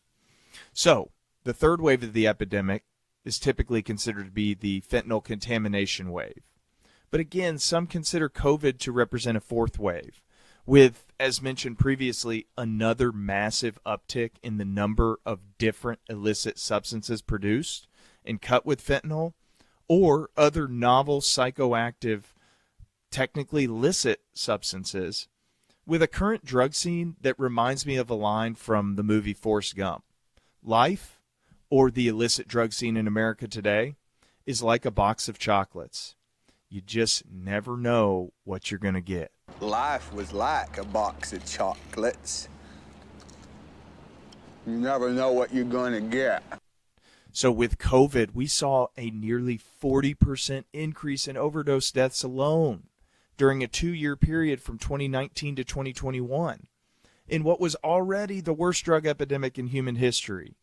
In 2019's numbers of overdose deaths represented more than 400% increase when compared to 2000.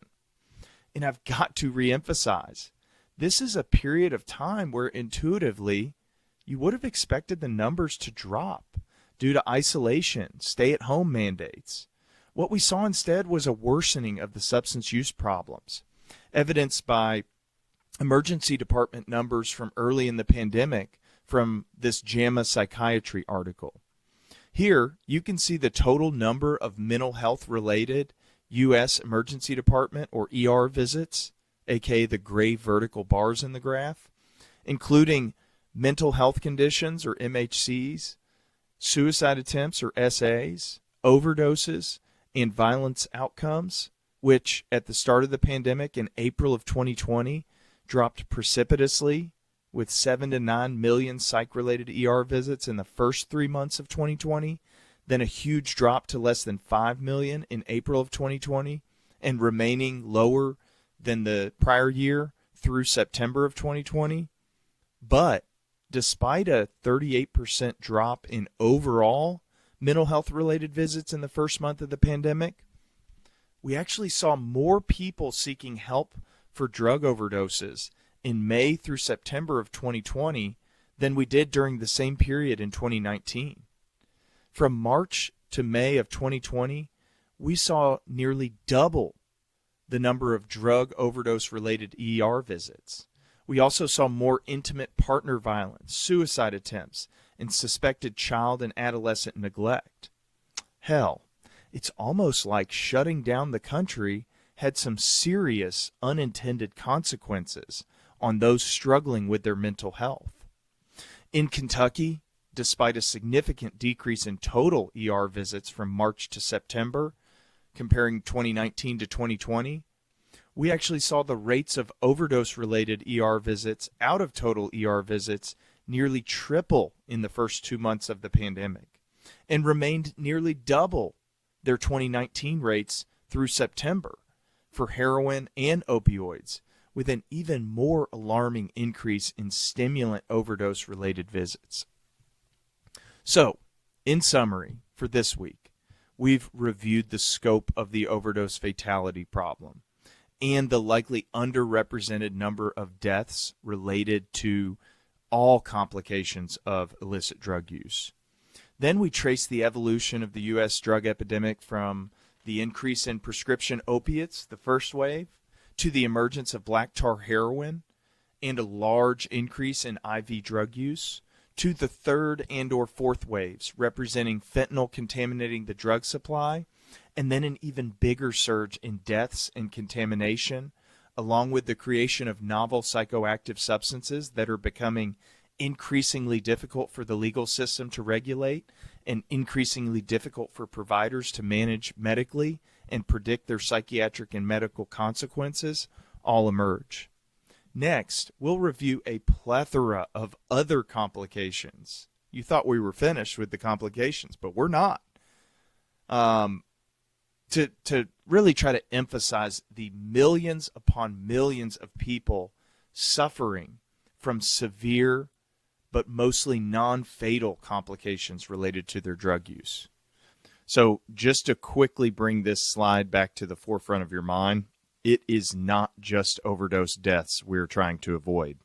It's the fact that so many of those who present to the emergency department for a non-fatal overdose end up dying in the first year after, with the expected death rate in the general population hovering around 0.2%, 0.2%. But this population of non-fatal overdosers having 5,200 deaths out of 75,000 patients, almost 7%, or 35 times the risk of death in that first year compared to the general population. But we've reviewed that it's not just deaths either. So let's start looking at some of the non-fatal complications that contribute to years of life and years of meaningful life reductions. So let's start out by talking about how opiates cause fatality. Well, what they do is they tell the person's brain to slow and eventually stop breathing. A normal number of respirations per minute is as low as 5 or 6 in an endurance athlete, to up to 15 to 20 in someone who has some sort of respiratory or lung pathology. The brain, which has very high energy requirements and low energy reserves, is one of the first organs affected by decreased oxygen. And with a brain sensing low oxygen and too much carbon dioxide, which we're trying to get rid of, it is toxic to us. It prioritizes providing oxygen and nutrients through the blood to areas like the brain stem first, regions critical to survival in managing unconscious processes like telling your heart when and how hard and how fast to beat, telling your kidneys to filter blood, your liver to detoxify substances and make proteins, etc., etc. The most sensitive areas of the brain include what are called watershed areas. So, what happens when you slow your breathing to 2 or 3 or 4 times a minute, or to any decrease that is abnormal for you, but don't completely shut off oxygenation of your blood and subsequently the vital organs? Well, you can get complications in various brain regions as well as other vital organs. As this British Columbia study of roughly 2,500 admissions for accidental opioid overdose between 2006 and 2015 shows, 3 to 4% developed what's called encephalopathy, or in layman's terms, brain dysfunction. The longer the decrease in oxygenation in the brain persists, the more severe the encephalopathy is, and the more likely it is to become permanent. Another study on anoxic or anoxic brain injury, or a brain injury related to going without oxygen, out of Quebec, Canada, showed a 2020 rate of 4.2% of more than 4,400 opioid-related poisoning hospitalizations. I will quickly here scroll through some images of a condition called delayed post-hypoxic leukoencephalopathy, which is caused by a non-fatal overdose not getting enough oxygen to those watershed areas that was not initially apparent but became obvious on CT or CAT scan and other radiographic images over time.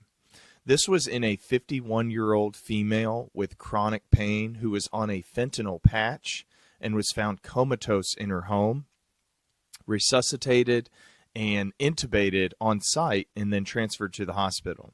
She had no immediate obvious neurological deficits, but later brain imaging showed hypointense regions that indicate a lack of oxygen in one of those watershed areas mentioned earlier, in a brain region called the globus pallidus, which has elements of controlling conscious and voluntary movement, motivation, and cognition. So 3 weeks into her hospitalization, she developed progressively worsening neurologic and psychiatric symptoms. She was getting agitated, had really odd, delirious-like behaviors, including urinating in a trash can, urinating in other patients' beds, gross, followed by decreased movement, apathy, and eventually mutism. She had muscle rigidity and what's called spontaneous myoclonus, which are sudden, involuntary, uncontrollable muscle contractions in one muscle or group of muscles. And her MRI at 3 weeks out showed bilateral basal ganglia, which includes the globus pallidus, necrosis, or areas with evidence of cell death. At 5 weeks, an MRI showed additional areas of dysfunction, including more watershed areas of the brain and including significant frontal lobe and parietal lobe on top of the brain damage. This is scary shit. And I've seen plenty of patients in the hospital after overdoses, whether that be on an illicit drug or on their prescription drugs, especially if you throw into the mix of an opiate, a benzo, and you throw a little alcohol into there. I have had more than one older female patient on that cocktail that was found in their bed for 2-3 days, just laying there. And then, so in the hospital, psychiatry gets consulted for altered mental status or abnormal behaviors days after the overdose, and not always related back to the brain damage from the decreased oxygenation. But there's a lot more ways than not breathing that can cause lung pathology or, at the worst, death. This is a really interesting study done on 234 deceased opioid users. 42% of them were found to have aspirated stomach contents. 13% were found to have fulminant aspiration. And fulminant means sudden and severe. And interestingly, those 13% were found to have lower concentrations of opioids in their blood, supporting the idea that they may have died from aspiration or asphyxiation of undigested food and gastric contents or stomach contents, rather than from not breathing. This further supports the notion that some deaths that are solely the result of an overdose may not be categorized or cataloged as an overdose death, especially in older patients with pre-existing respiratory problems. And they maybe have a death certificate that says death by asphyxiation or death by aspiration pneumonia.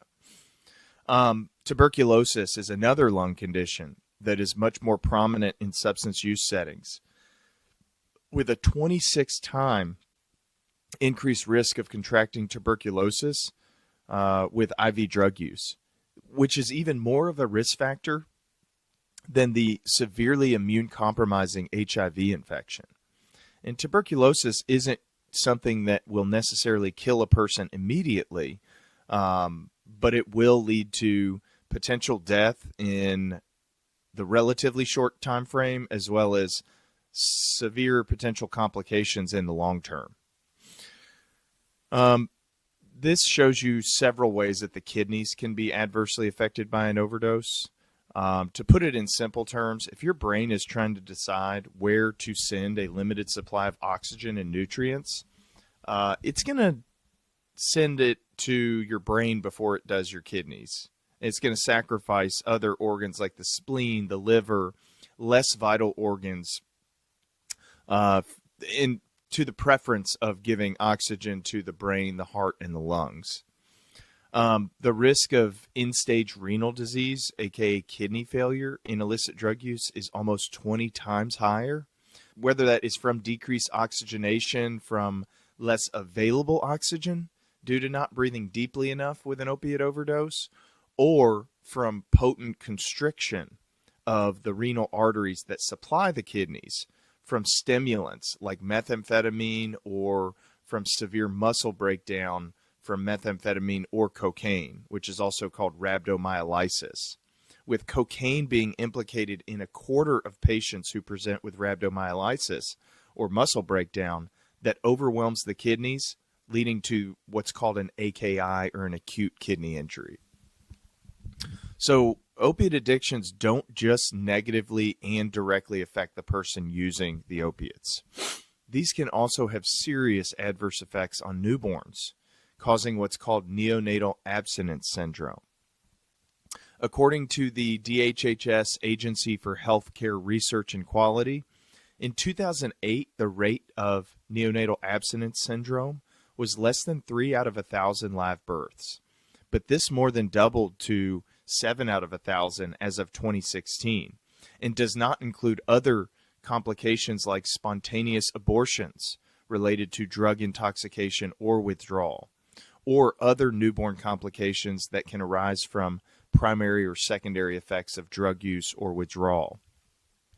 Neonatal abstinence syndrome is also associated with a much longer hospital stay and a way more costly hospital admission, as you can see here. In 2013, Kentucky, of course, had the highest rates of neonatal abstinence syndrome in the country. And it's important to have nuance regarding this problem, because if a pregnant woman shows up to the ER and is just totally stigmatized for her drug use, it may lead to her either not getting the care that she and her unborn child need, but it also might lead to her reactionary-wise abruptly stopping the drug use. And that abrupt withdrawal is much more likely to lead to a miscarriage, because when the woman's body does not feel well and brain, the body will abort fetal development if there's enough signals that are present telling the body it's not a good time for pregnancy. So we talked a lot about designer drugs and some of the difficulties with our legal system has in terms of regulating certain substances. Spice, or synthetic marijuana, is something that I am very familiar with in the area that I live. It is definitely not just isolated to Kentucky and surrounding areas. And it is actually nothing like marijuana. It causes central nervous system effects like agitation, coma. It can cause seizures. It also causes people to have this severe memory loss and movement problems.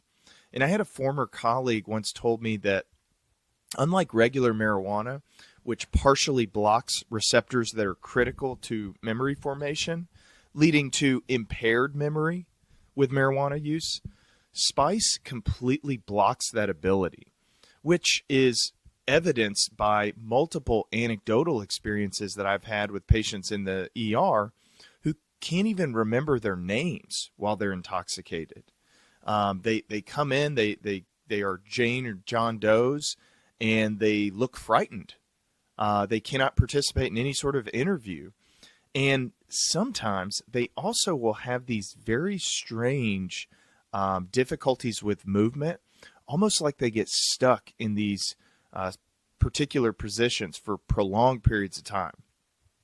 Now, I don't have a way to confirm this, but one time I was out in Colorado with my wife, and we were driving from her sister's house to a ski equipment rental shop to return a bunch of rented equipment we had used the last couple of days. We got to the corner of a major intersection at a red light, and we saw a middle-aged man standing at the corner, bent halfway over to one side, with his head kind of in this cocked position, not moving. I mean, the entire 20, 30 seconds we're at the stoplight, he's just standing there, not moving. I think he may have even been holding a sign. 30 minutes later, we drove back through that same intersection to find that same man still not having moved from that position.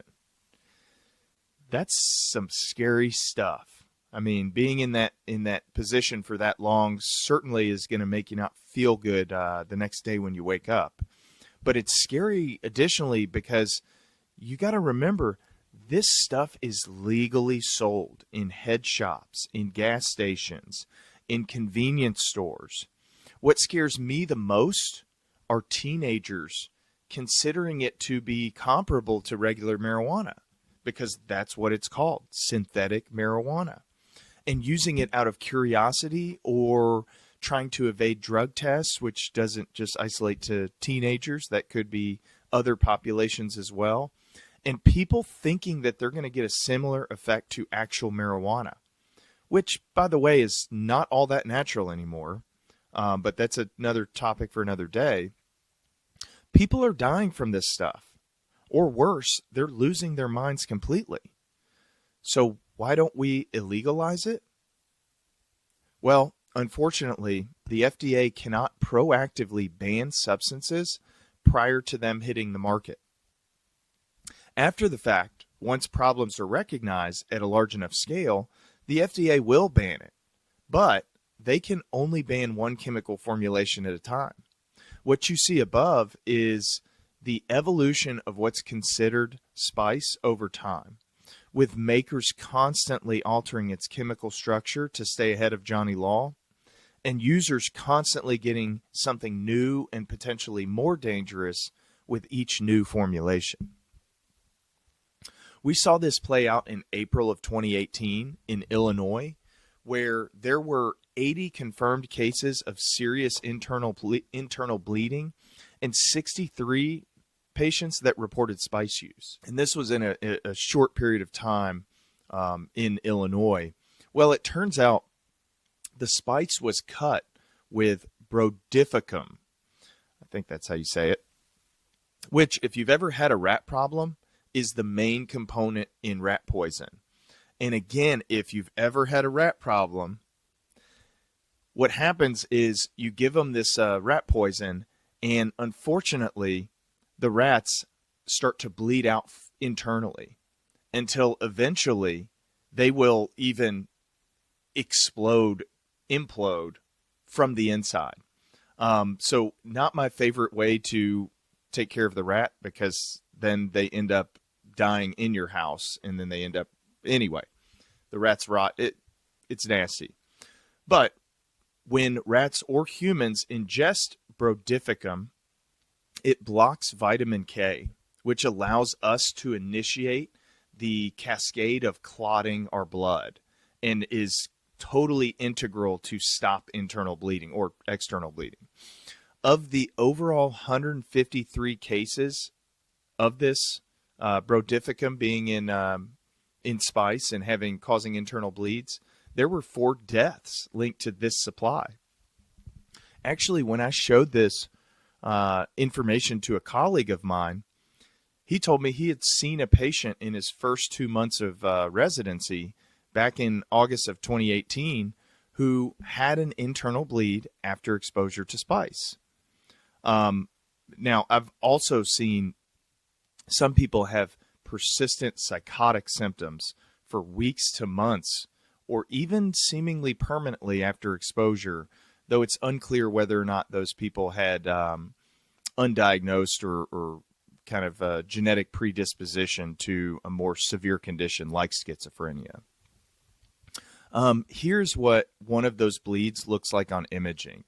These are the kidneys with arrows pointing to spontaneous hemorrhages after synthetic cannabinoid or spice use.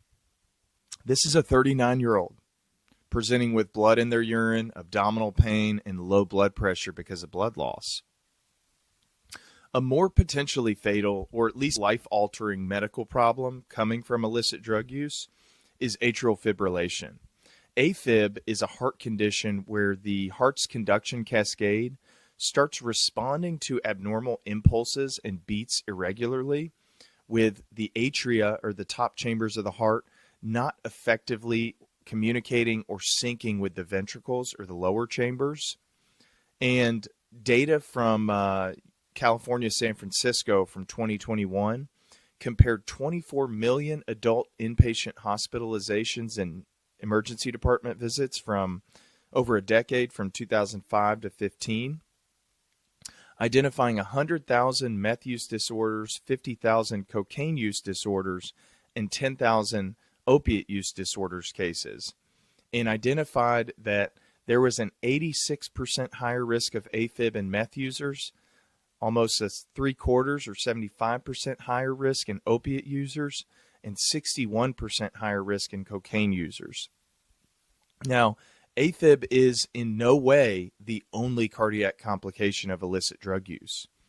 With stimulant users, including on cocaine and methamphetamine, I would regularly see people in the ER for blood pressures over 200, and chest pain or other symptoms of high blood pressure like blurry vision or feeling hot, feeling dizzy.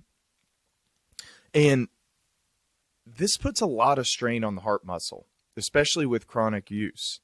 And over a chronic period of time, the more strain that you put on the heart muscle, the harder the heart muscle has to beat. And you can get what is called abnormal or pathologic hypertrophy of that heart muscle. The heart muscle gets bigger and bigger, and not only does it have less room in the chest cavity, but it also, the different sides of the heart can get in the way of the outflow tracts and lead to potentially even sudden death. Moving on, we also have a lot of different potential lung problems. Here we're talking about associated with smoking crack cocaine. So crack is just a rock form of powder cocaine.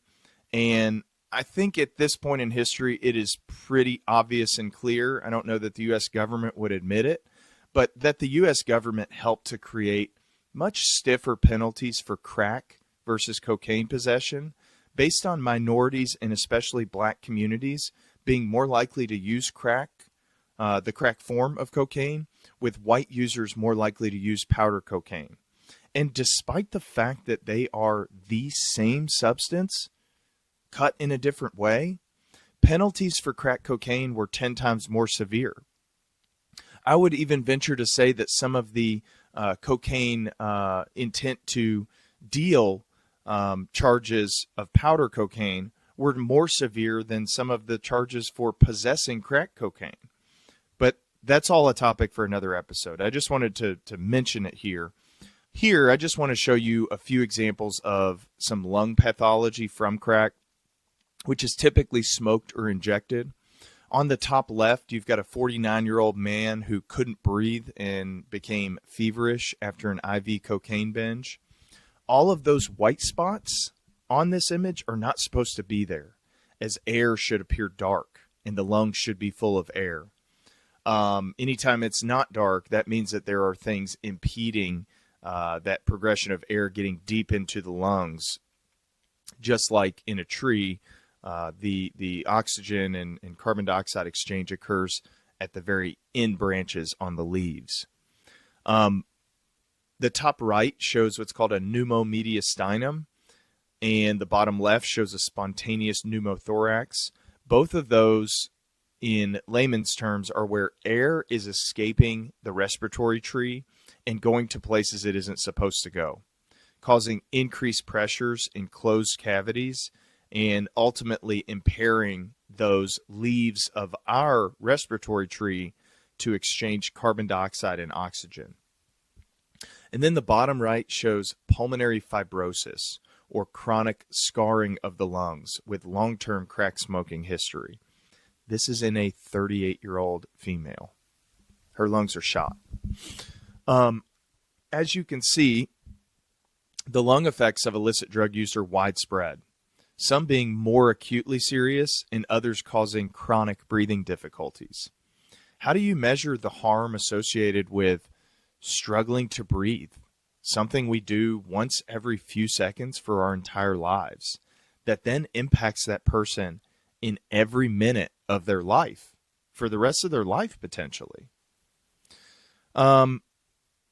Again, moving on, how about some GI or gastrointestinal complications, as well as GU or genitourinary complications of cocaine, opiates, cannabinoids, and or amphetamines and MDMA.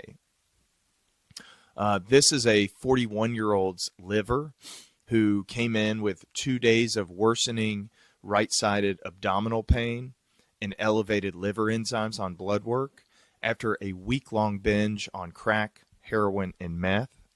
You can see abnormal ascites, which are fluid, represented by the asterisk and thickening around the portal veins as well, or the blood outflow tract of the liver, shown by the arrows. And when we have ascites built up, that means that our livers have been affected to the point of not doing what they're supposed to do, or one of their functions, which is to make proteins. Proteins got to be in our bloodstream in order for transport of a bunch of other really important things that have to go into our tissues. And when we don't have enough protein, our fluid starts to actually leak out or extravasate, and then it accumulates in these abnormal areas. This is an unfortunate gentleman who developed what's called Fournier's gangrene, a rare but deadly infection of the genitals and areas around them, when he actually tried to pop an abscess in his scrotum after smoking crack. This required emergency surgery. Now, here, this is just kind of crazy to me. How much somebody's insight, or how much their doctor providing the service, how much the insight can be knocked out based on the pull of the addiction. This is what's called narcotic bowel syndrome, where somebody's colon is paralyzed from its normal peristalsis, which is the rhythmic contractions of the GI smooth muscle that help us move poo through the GI tract. Opiates can paralyze the bowel's muscles and cause constipation so bad that it creates an immovable obstruction and eventually can lead to the rupture of the intestines and spilling poopy contents into our bellies, which is an absolute surgical emergency. Here we've got another example of a fecal impaction where poop is backed up throughout the entire colon in a 69-year-old patient on an implanted pain pump for chronic back pain. Now, look, I could easily fill another 300 slides with other complications related to illicit drug use, but I want to wrap up with a couple more pressing psychiatric issues, one of which is a huge problem, an emerging and progressively worsening problem called meth-induced psychosis. So meth use is becoming more and more prominent year after year. And as we've discussed, the meth is becoming more and more potent year after year. This is leading to a new consideration, psychiatric diagnosis consideration, when somebody comes into the ER with psychotic behavior on methamphetamine or having a history of methamphetamine. Now, people who are acutely intoxicated on meth certainly can be psychotic and delusional, with the meth somehow convincing their brains that it couldn't be related to their meth use. Unfortunately, these delusions of persecution, often paired with auditory or visual hallucinations or illusions, don't always go away with cessation of the drug use. I can't tell you how many patients I've seen working in the Psych ER who use meth for several months to years, and despite long periods of sobriety, still appear extremely paranoid. One time I walked a sober meth user who didn't meet the legal criteria for psychiatric hospital admission. I walked him outside. He wanted to get into the hospital because of these people that were following him. And I told him, I said, look, you don't meet criteria, but I will walk you outside and we can look at what you're looking at together. He started to point to shadows in the distance. Was obviously fearful in talking about those guys waiting for me. But every time that we approached another shadow, nothing happened. There was nobody there. But he remained convinced that they were around the next corner. I ended up walking him nearly the entire way to the homeless shelter that was a few blocks away from the ER. Another former patient was convinced that the FBI had implanted a chip in his brain, and he could hear them plotting to capture and arrest him for months to years, with no movement towards conclusions that the non-meth affected brain would have probably clearly and rationally gotten to within days to weeks. Nobody's come to get me. I don't really have anything that they would want. They're spending a lot of time and theoretically money and resources on this. Therefore, this must be my mind playing tricks on me.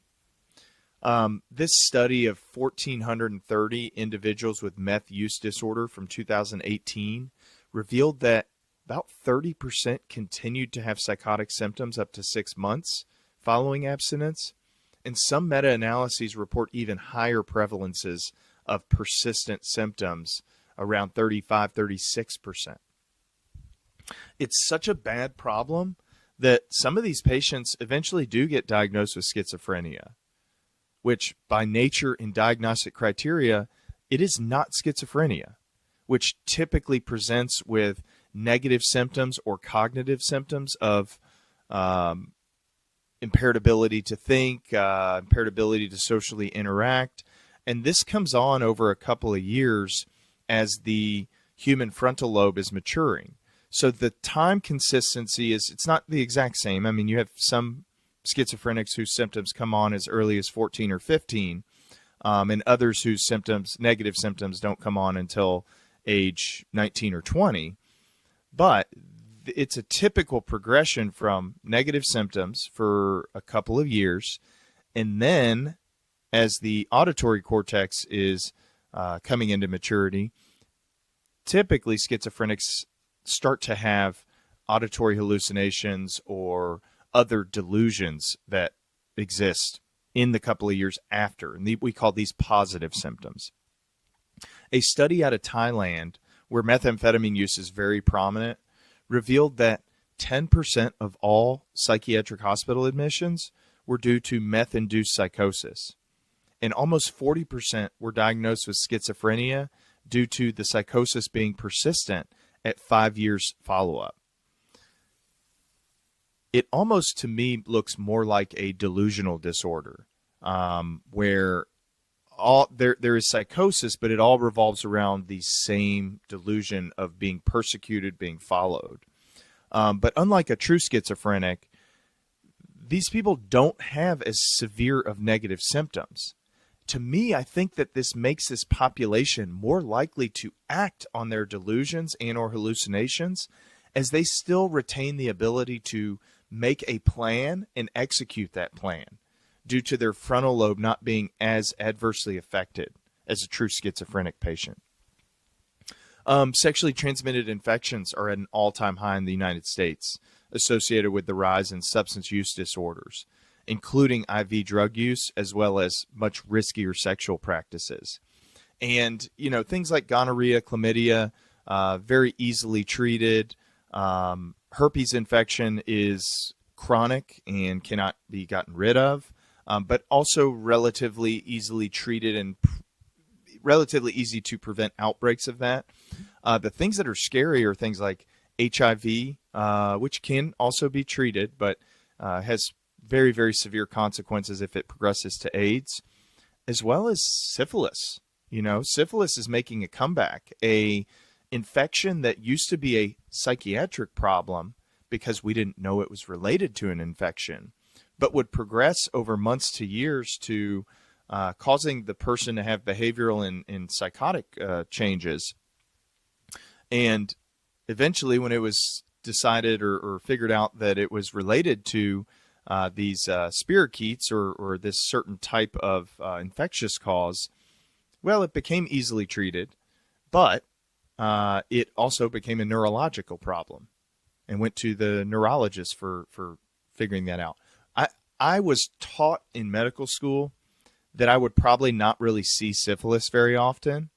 And then right as I was being taught that, we were seeing this huge spike in the amount of IV drug use. And with that, we started to see a big increase in the number of syphilis cases, to the point where working in an addiction facility, I one day saw 2 syphilis cases in the same day. 2 people tested positive for syphilis.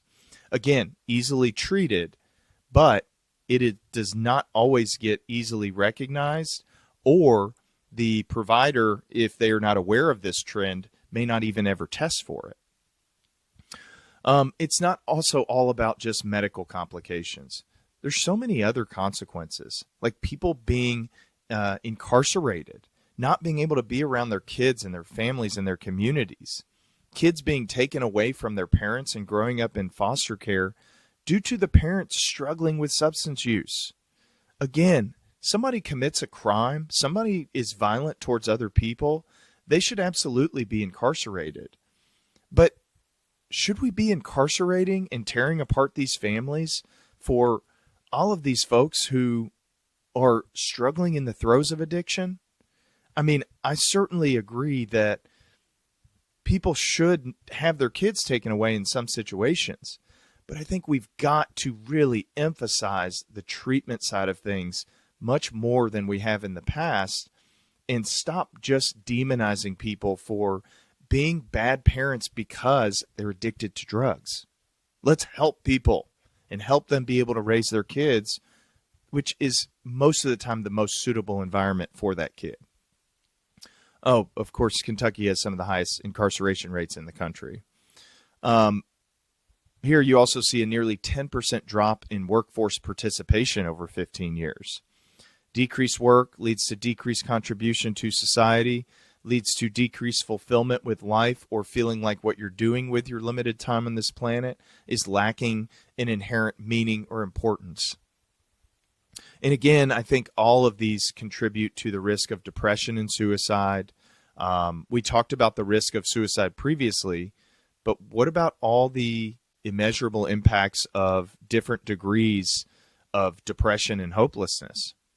Or the secondary impact on the people that rely on those persons struggling with addiction. How do you measure the stress of a mother worrying about whether her son or daughter is going to overdose and die on a nightly basis? Or a young teenager trying to navigate life without the compass of an adequately functioning parent? Or all of the kids who spend time in and around illicit use and the unsafe environments that use tends to produce? It's really hard to measure and put a number on all of these things, but I'm hoping this series is helping to emphasize just how fucking serious these problems are and how important it is for us to devote so many more resources to stemming the tide of the drug epidemic. We were able to create a vaccine within months of the COVID pandemic hitting, which, if you've listened, you know I'm a bit skeptical about it. But my point is, how have we not produced more effective measures in the way of tackling and reducing the impact of this crisis? Why are we not devoting a bevy of resources to the war on drugs and instead continuing to wage this war on drug users? Look, I get it. When I'm evaluating somebody who is high on meth, who is withdrawing from opiates, or who has absolutely shit insight into how bad their drug use is and what it is what consequences it's causing in their life, and how it's not going to allow them to find fulfillment and meaning in their life outside of these moments of intoxication, it's extremely frustrating. And I can sense myself feeling angry, wanting to be dismissive of some people. But there are so many people out there that want help. There are so many levels to this that maybe I can create some sense of wonder or curiosity about sobriety, even in that dismissive person. Every single person struggling with addiction has a damn story. Some of these stories you could never even imagine yourself surviving, much less thriving, after having gone through some of the traumatic things that these people have gone through, after having certain biologic mental illnesses that are never treated appropriately. These are people with stories, with reasons why they find themselves in the pits and the throes of addiction. Our job is not to judge them. It is to support them, much like we would support the diabetic who has blood sugars in the 600s and eats 1,000 McDoubles and small fries a day, despite being advised not to. We still treat that person. We still try to make an impact on that person. Our job is to keep trying to find ways to reach people and make system-wide changes that will help prevent this problem from happening, instead of scrambling to address the mess of complications and consequences after shit has already hit the fan. We'll talk more about some of these proposed solutions. We're going to talk about proven and potential solutions to the overwhelmingly tragic drug epidemic that's ravaging our country, killing hundreds of thousands of people every year and debilitating millions more. Now, some of the proposed solutions have a lot of evidence and logic behind their uses, but oftentimes social factors and considerations can get in the way of communities accepting a different way of approaching this problem.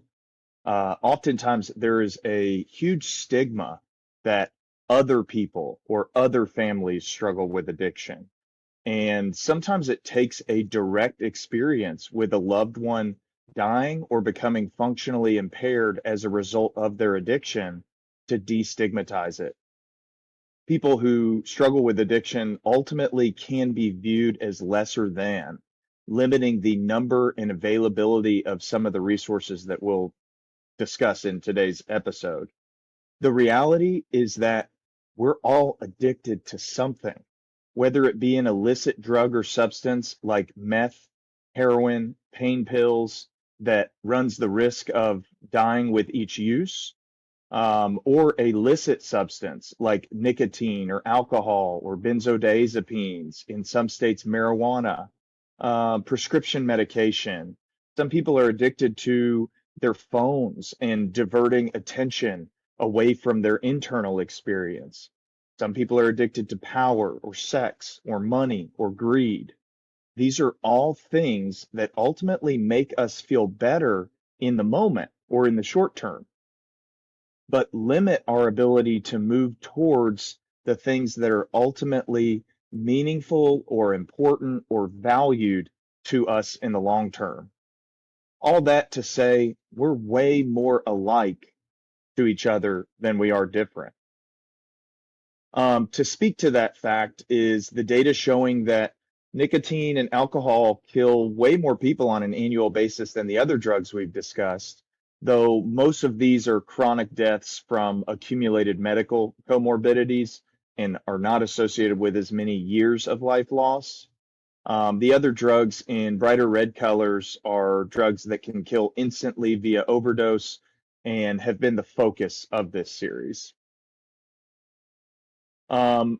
So when I graduated from high school in 2007, I didn't know what was afflicting my classmates. I was not aware of this problem, but learned through the next decade that I lived near the epicenter of the drug epidemic. I saw football players, cross-country runners, mathletes and advanced program students, people from different walks of life all getting addicted to opiates primarily and subsequently other drugs. This is a problem that as a society we've got to destigmatize.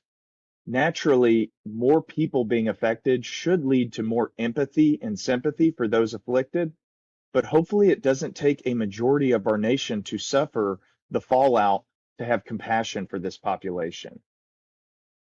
One of our basic approaches that we need to adjust in our medical training and within outpatient services and in the emergency rooms is how we view addiction. It is a chronic disease. It needs to be looked at as a chronic disease. And just like we would do what we could to optimally treat a hypertensive patient with high blood pressure or a diabetic with high blood sugar, regardless of how compliant they've been with treatment or how we feel about how they're living their lives and the choices that they're making, we should be doing the same with addiction. We need to offer all forms of treatment, from primary prevention to tertiary. Take an approach of offering preventive treatment, giving acute treatment, chronic treatment, and also maintenance treatment after the person has achieved meaningful recovery. Now, words certainly matter in this discussion. And this piece isn't meant to make people resistant or feel uncomfortable. It is a way and a slide that is emphasizing the fact that we need to humanize the struggles that people in the throes of addiction face. One prime example of that is in the word abuse or drug abuse. Now, let's take a parallel where the word abuse is used appropriately in reference to domestic or child abuse. In those situations, the child, for example, is being abused by an abuser. And there is a very negative connotation associated with the word abuse. Now, with drug abuse, if you follow the same line of thinking, it seems that a person is abusing a given substance and carries with it this connotation of punishment rather than treatment, when in reality, the drug is abusing that person and their health, not the other way around. Similarly, the term addict dehumanizes somebody. It insinuates that they are nothing more than their addiction, throwing out their positive qualities or the negative or traumatic life experiences that contribute to their struggle with the disease of addiction. It also indicates some sense of permanence in that condition, that it is static and inherently part of who they are without a likelihood of change. So words are critically important in those first few minutes of approaching someone suffering from an addiction.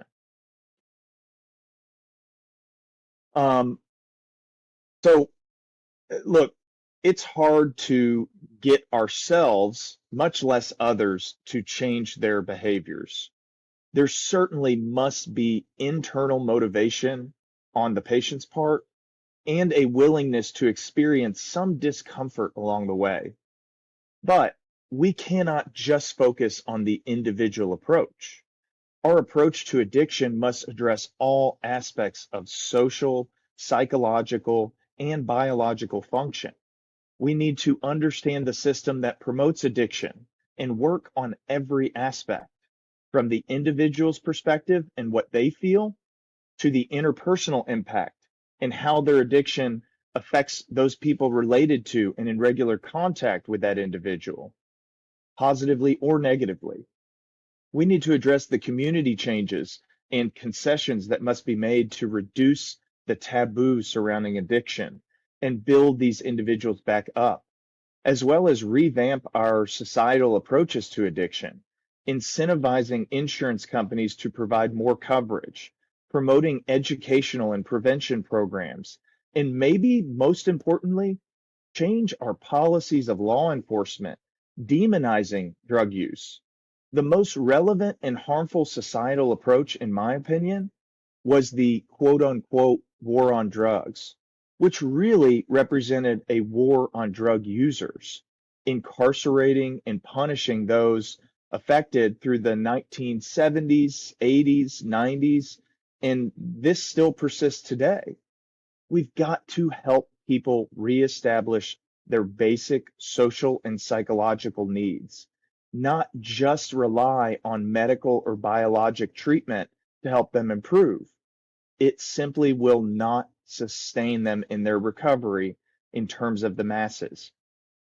People need to be reintroduced to and feel support from their communities. And if they don't have one, help them to find a community. So let's start talking about some specific solutions, and we'll do so kind of starting with retracing the first wave of this evolution of the epidemic. So it all started with an increase in the prescribing of addictive substances, which, by the way, we're still prescribing as many or more opiates, benzos, and stimulants today as we were at the peak of the prescribing epidemic. So this 2019 University of Michigan study is of 130,000 post-surgical patients in 3 countries, the US, Sweden, and Canada. These are all for minor surgical procedures. And what they show is that American post-surgical providers are 7 times more likely to prescribe an opioid within a week of discharge compared to Sweden. And our average morphine equivalents that are prescribed after these surgeries are also significantly higher than both Sweden and Canada.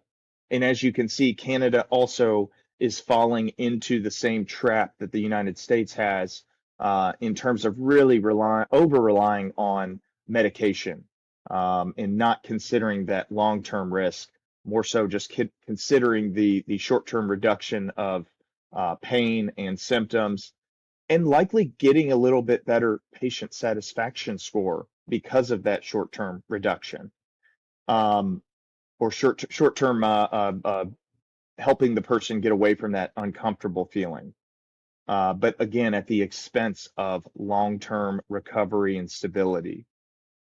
We in the United States routinely prescribe, on average, 3 to 4 times the recommendations that you see on the right, which take into account the potential for addiction to develop with an outpatient prescription. Now, why is this important? Well, because what's revealed in this data set and others is that the 1-year and 3-year probabilities of continued pain pill usage among people who had never taken a pain pill until they were prescribed it post-surgically increases drastically past a short-term 5-day outpatient opioid prescription. The risk of continued use at 5 days is a little bit less than 10% at 1 year, which is still significant, and a little bit less than 5% at 3 years. But for somebody who is prescribed a 30-day supply, which is the most common prescription length, it reveals a risk of nearly 40% of continued use at 1 year, 20% at 3 years. Even the risks of 1 year and 3-year use after 5 days are still 10 and 5%. I must point out again that these medications desensitize the patient's pain receptors to the perception of pain.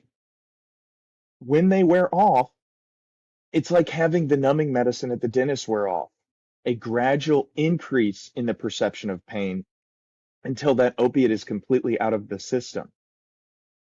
Long-term use of opiates and opioids cause what is called hyperalgesia in the long term, or a increased sensitivity to pain. They do not continue to work well for most people with chronic pain in the long term, similar to most people with chronic anxiety in the long term on benzos. They change people's brain to desire more of the addictive drug and alter their behavior progressively over time. So opiates are in an important class of medications. Have they done more harm than good as a whole? I absolutely believe that. But do they have a legitimate medical purpose? Absolutely. It's really important that we restrict those initial prescriptions to the minimum amount needed to help post-surgical patients have early mobility to improve to as close to their pre-surgical baseline of functioning as possible.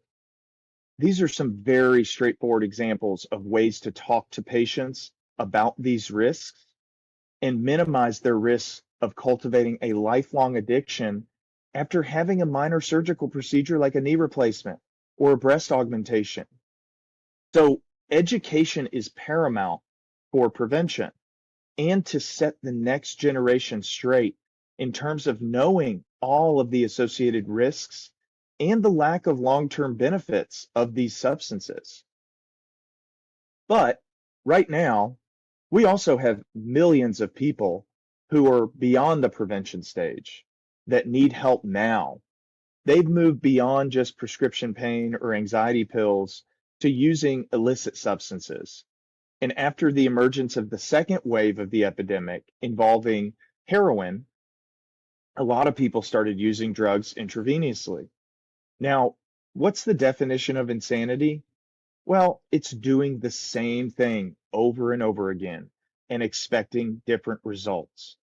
We've got to start doing things differently with how we approach addiction and illicit drug use.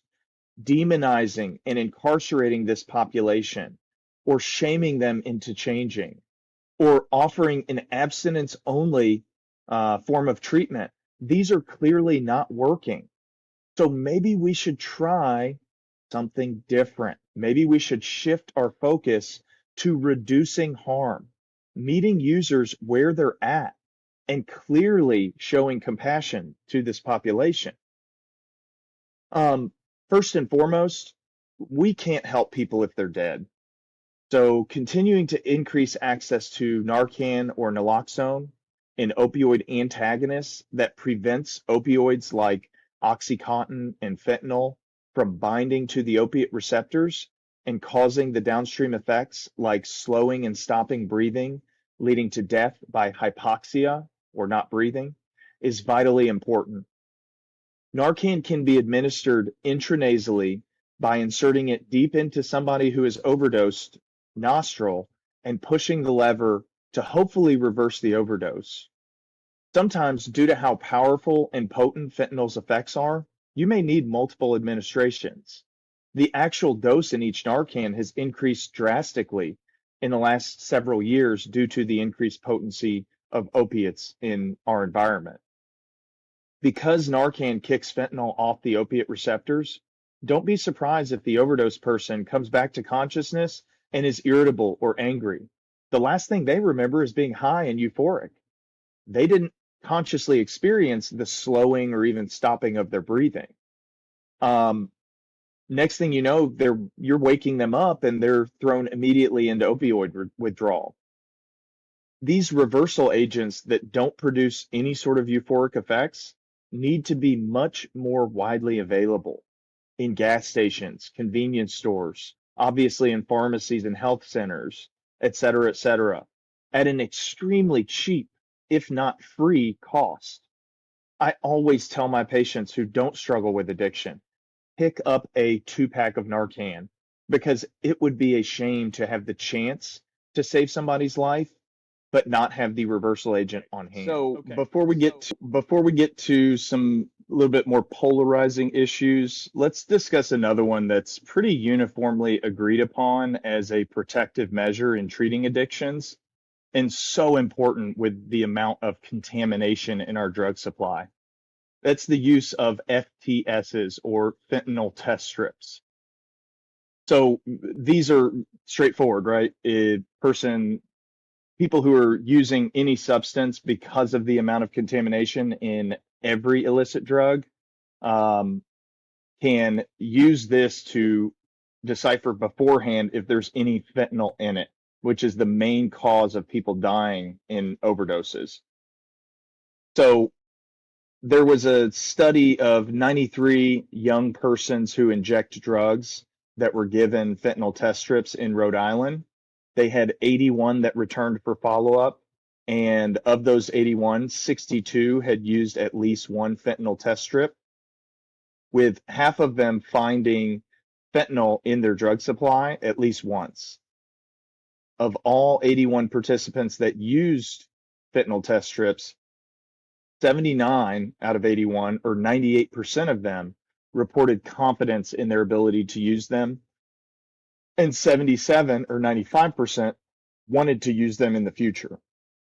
Another North Carolina study found similar results, with 81% of 125 people who inject drugs being willing to use fentanyl test strips. 43% of them reported positive changes in their drug use, and 77% felt an increased sense of safety by using them.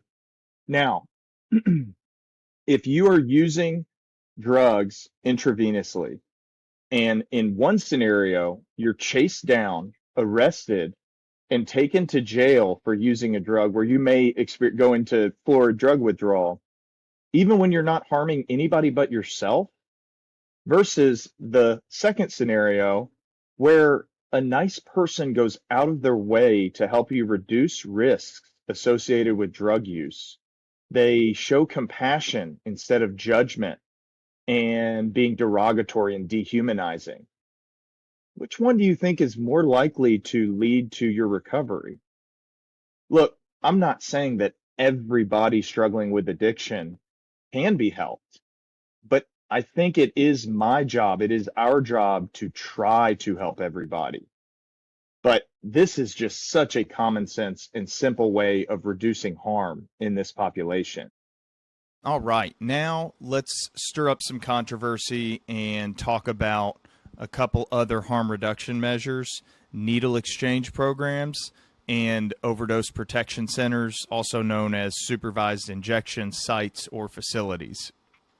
According to 2022 CDC data on syringe services programs, as well as a 2014 International Journal of Epidemiology article on rates of HIV transmission, as well as another 2017 HIV prevention study, these needle exchange programs where somebody injecting drugs can go and give their old needles, all their used needles, as well as get new, fresh, unused needles, led to a nearly 50% local reduction in HIV transmission.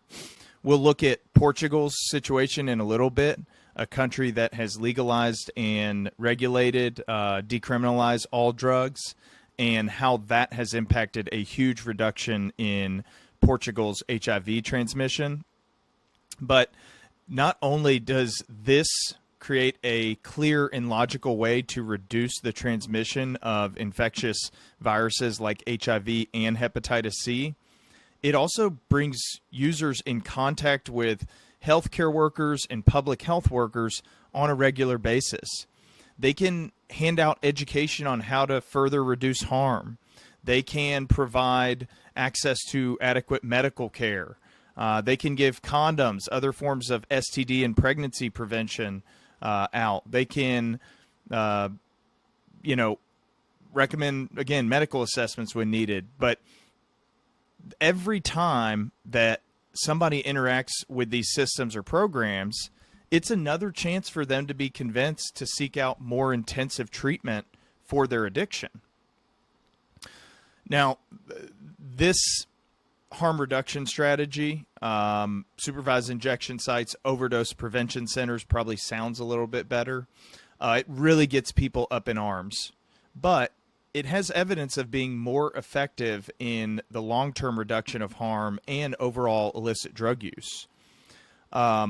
OPCs, which were initially called supervised injection sites or facilities, can be really helpful in our fight against this drug epidemic. This picture that you see here is one of two recently opened overdose protection centers in New York City by a nonprofit organization called On Point. It allows people to use their drugs using a checklist to notify the available providers of what they're using in case they have complications. It represents an alternative to using on the street, the sidewalk, between cars, under a bridge, in other unsafe areas. And it also allows somebody to use and not break my number one rule of safer drug use: don't use drugs alone. These OPCs, or supervised injection sites, have existed around the world for a long time. Several past studies have shown that they improve local outcomes. They reduce local overdose deaths. They reduce healthcare costs. They reduce the use of emergency rooms and subsequent hospital stays, reduce public drug use, infectious diseases from non-sterile needles, reduce the amount of unused syringes or used syringes that could litter and theoretically infect a non-user not paying attention, that takes a wrong step, probably while entranced by their device on their way to work, on their way to dinner. These facilities also provide testing for the drugs prior to use and ensure clean needle use and appropriate skin cleaning prior to the injection, reducing theoretically the risk of endocarditis or heart infection. These sites have shown promising results in major metropolitan areas for nearly 25 years, with Vancouver, Canada's Insight, one of the first in the world when they opened in 2003, showing a 35% reduction in fatal overdose rate over 4 years in areas within a quarter mile of the site, compared to a 9% reduction over the same time period in the rest of Vancouver. In Sydney, Australia, at one of their supervised injection facilities, the number of monthly ambulance calls related to overdose decreased by 80%. Importantly, none of the studies in a major systematic review of these centers showed any overdose deaths. San Francisco facility that was open for a little less than a year until unwarranted public backlash shut it down showed that over 10,000 drug injections, only 33 opioid-related overdoses occurred on-site. All of those were reversed with naloxone or Narcan, with nobody dying and nobody even having to be transferred to a medical facility. Contrary to critics' beliefs, there were not increases in crime, there was not increases in total number of persons using drugs, or in drug use-related public nuisances. There were positive associations of visiting the site, with a 1.4 to 1.7 times increased likelihood of the person using entering a detox program or an addiction treatment program compared with those who use drugs but visited overdose protection centers either infrequently or not at all. And the bottom line is, we don't view things like dialysis, which is essentially an external kidney that people rely on when their kidneys fail. We don't view dialysis the same way as addiction. Even though that condition, like most other major medical conditions and complications, oftentimes have a component or sometimes are directly tied to poor lifestyle choices. We don't restrict treatment. We don't shut down dialysis centers because patients are not abiding by their doctor's diet and activity recommendations or not taking their medications, nor do we do that with other chronic diseases. Why should addiction be any different? Next on the list of harm reduction measures is another hot topic, the use of MAT, or medication-assisted treatment. So while Vivitrol, or naltrexone, which is a monthly injectable version of naloxone or Narcan, is a very viable and an ideal MAT option for opioid use disorder that severely limits the potential for fatal overdose, most opioid users know that it will send them into withdrawal. They may not be willing to engage with treatment via this route. Vivitrol or naltrexone is a direct opiate antagonist. It will kick off other opiates occupying those opiate receptors and send the person into withdrawal. Again, very safe. There's no opiate in it. It's an ideal option, but it may not be something that the patient is willing to do. And that's where other medication-assisted treatment options come into the fold. The most well-known historical opioid MAT is methadone. However, I'm not a huge fan, and I'll tell you why. Methadone is what's called a full agonist at the opiate receptors. People regularly fatally overdose on methadone by itself, with more than 55,000 deaths between 2007 and 2021. According to an addiction research retrospective administrative data study in England and Wales, assessing nearly 20 million MAT prescriptions of methadone or buprenorphine, aka Suboxone, or one of the two components of Suboxone. So 20 million MAT prescriptions and 2,400 deaths in a 6-year period between 2007 and 2012.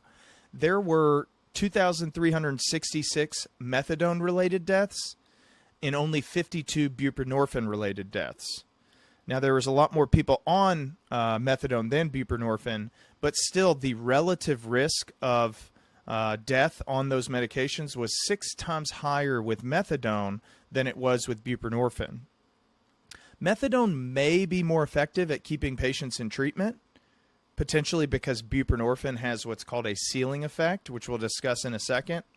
But I think the risk overall is much higher with methadone. And buprenorphine is, in my opinion, the much safer option. Or better said, Suboxone, the combination of buprenorphine and naloxone, is a much better option. In a Marion County, Indiana study, which includes Indianapolis, of nearly 2,400 overdose deaths, only 55 involved buprenorphine, and of those, 51 of them had heavy involvement of other illicit drugs. And remember, benzodiazepines are one way that buprenorphine can kill people if it is combined with a benzo.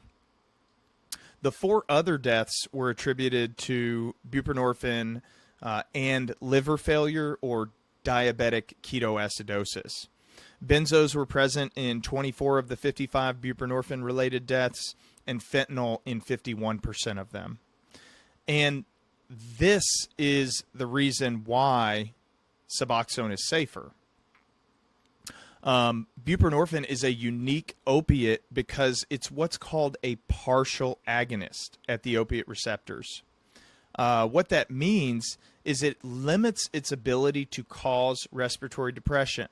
Again, that may go out the window when it's combined with a benzo. But therefore, the overdose on buprenorphine by itself will not stop someone's breathing because of this ceiling effect. Only occupying at most a little bit more than 80% of opiate receptors and blocking the others from being bound by fentanyl and other opiates. Therefore, they won't die from just their medication-assisted treatment alone. And if they slip up and use something like Oxycontin or heroin or fentanyl, or has something with fentanyl in it, it will not have an effect because it's blocked out. And then those other opiates are eliminated without the person feeling the high from it, or more importantly, running the risk of dying from it. The inactive naloxone component is only in there if the person tries to melt the drug down and inject it, activating the opioid antagonist portion of naloxone. Now, as with everything on this podcast, I try to appreciate the nuance and offer both sides to the stories I tell. So there is a dark side to Suboxone. For one, because it binds so strongly to the opiate receptors and doesn't allow fentanyl and other synthetic opioids to bind, even when it is inactivating an opiate receptor, this means that Suboxone has a nasty withdrawal. Similar to the stickier a Band-Aid is, and the longer it's been attached to your skin, the more it's going to hurt when you pull off. So coming off of Suboxone has to be done carefully and ideally slowly over time. But the risk of dying for somebody injecting drugs or using fentanyl is extremely high coming out of a treatment program. So this medicine certainly has utility. But the other factor that goes into this conversation is to have an appreciation for how a business person and the business side of Suboxone can operate at many of these recovery facilities. There is a lot of money and a consistent monthly patient population to be had in the field of addiction. You are replacing one addictive substance with a much safer but still somewhat addictive substance, and mandating that the person be seen every 2 to 4 weeks to continue treatment. Again, that is not so bad in the short term, but maybe several months to years out, it may be best to give the person options to come off of that medication. But that may not be for everybody either. So there are financial incentives to keep people on MAT for as long as possible. And there's researchers directly profiting from more people being maintained on higher dosages of Suboxone.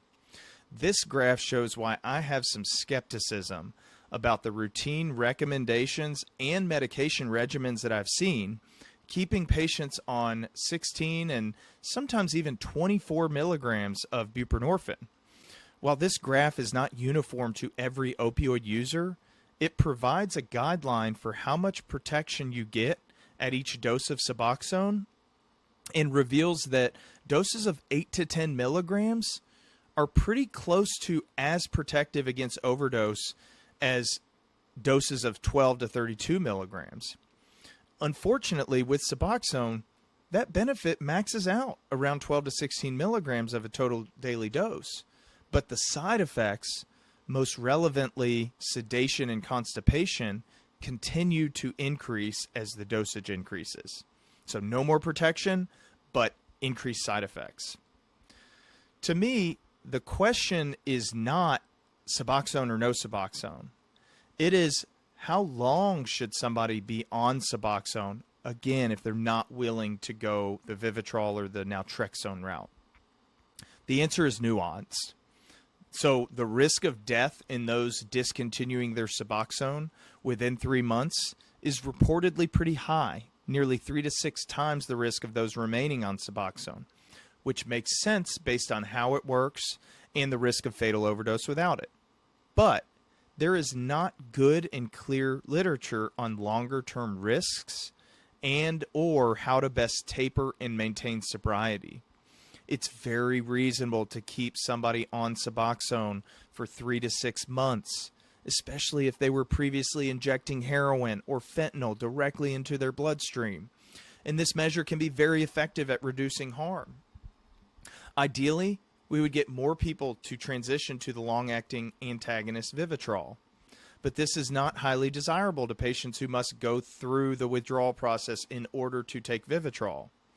There's also a significant protective effect of buprenorphine at lower doses. Prolonged tapers after long periods of sobriety with reinitiation or re-increase of the dose, if the patient uses, are very reasonable options. I would never force somebody off of their Suboxone or try to pigeonhole them into one form of treatment.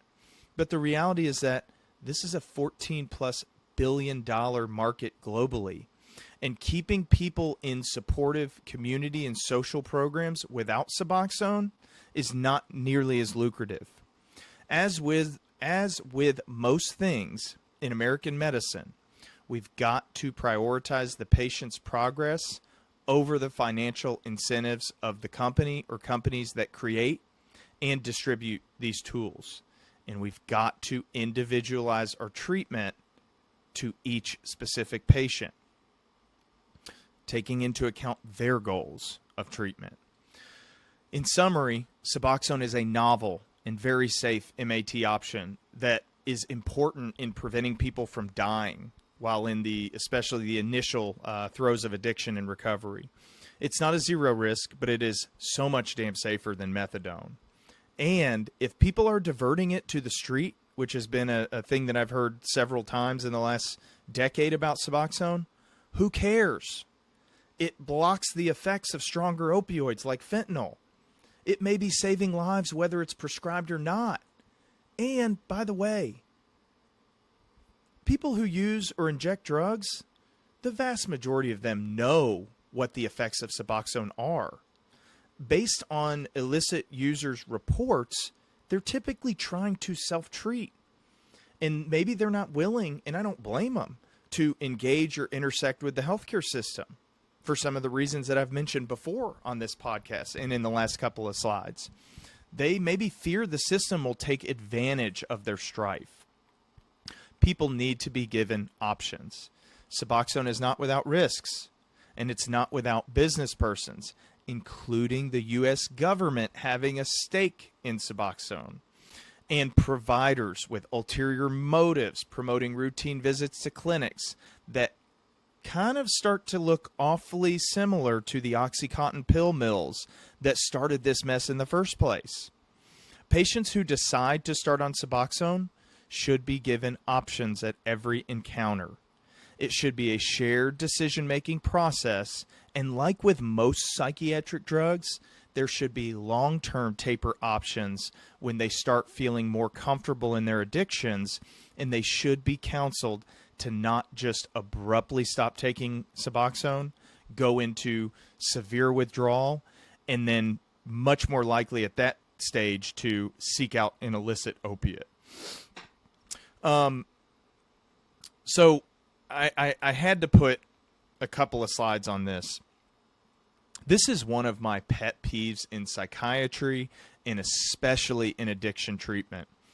Probably the reason why I'm having a hard time remaining employed at multiple different for-profit addiction facilities or companies. It's my reticence to engage in polypharmacy and maybe my outright attacks on how polypharmacy is not helping our patients.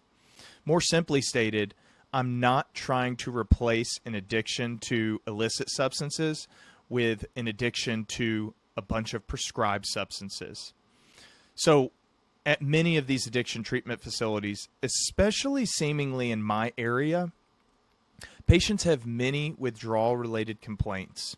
And the answer too often is to medicate away every aspect of withdrawal. Again, we've got to ride a moderate line with this.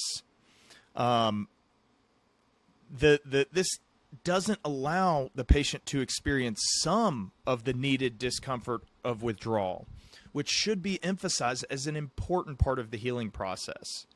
But it also puts them directly in danger, sometimes in more danger acutely than the illicit drug did.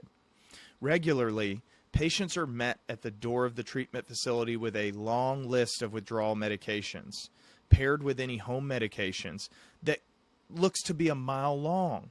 I shit you not, I have seen dozens of patients with psych-only prescription drug regimens, including 10 different psychotropic medications.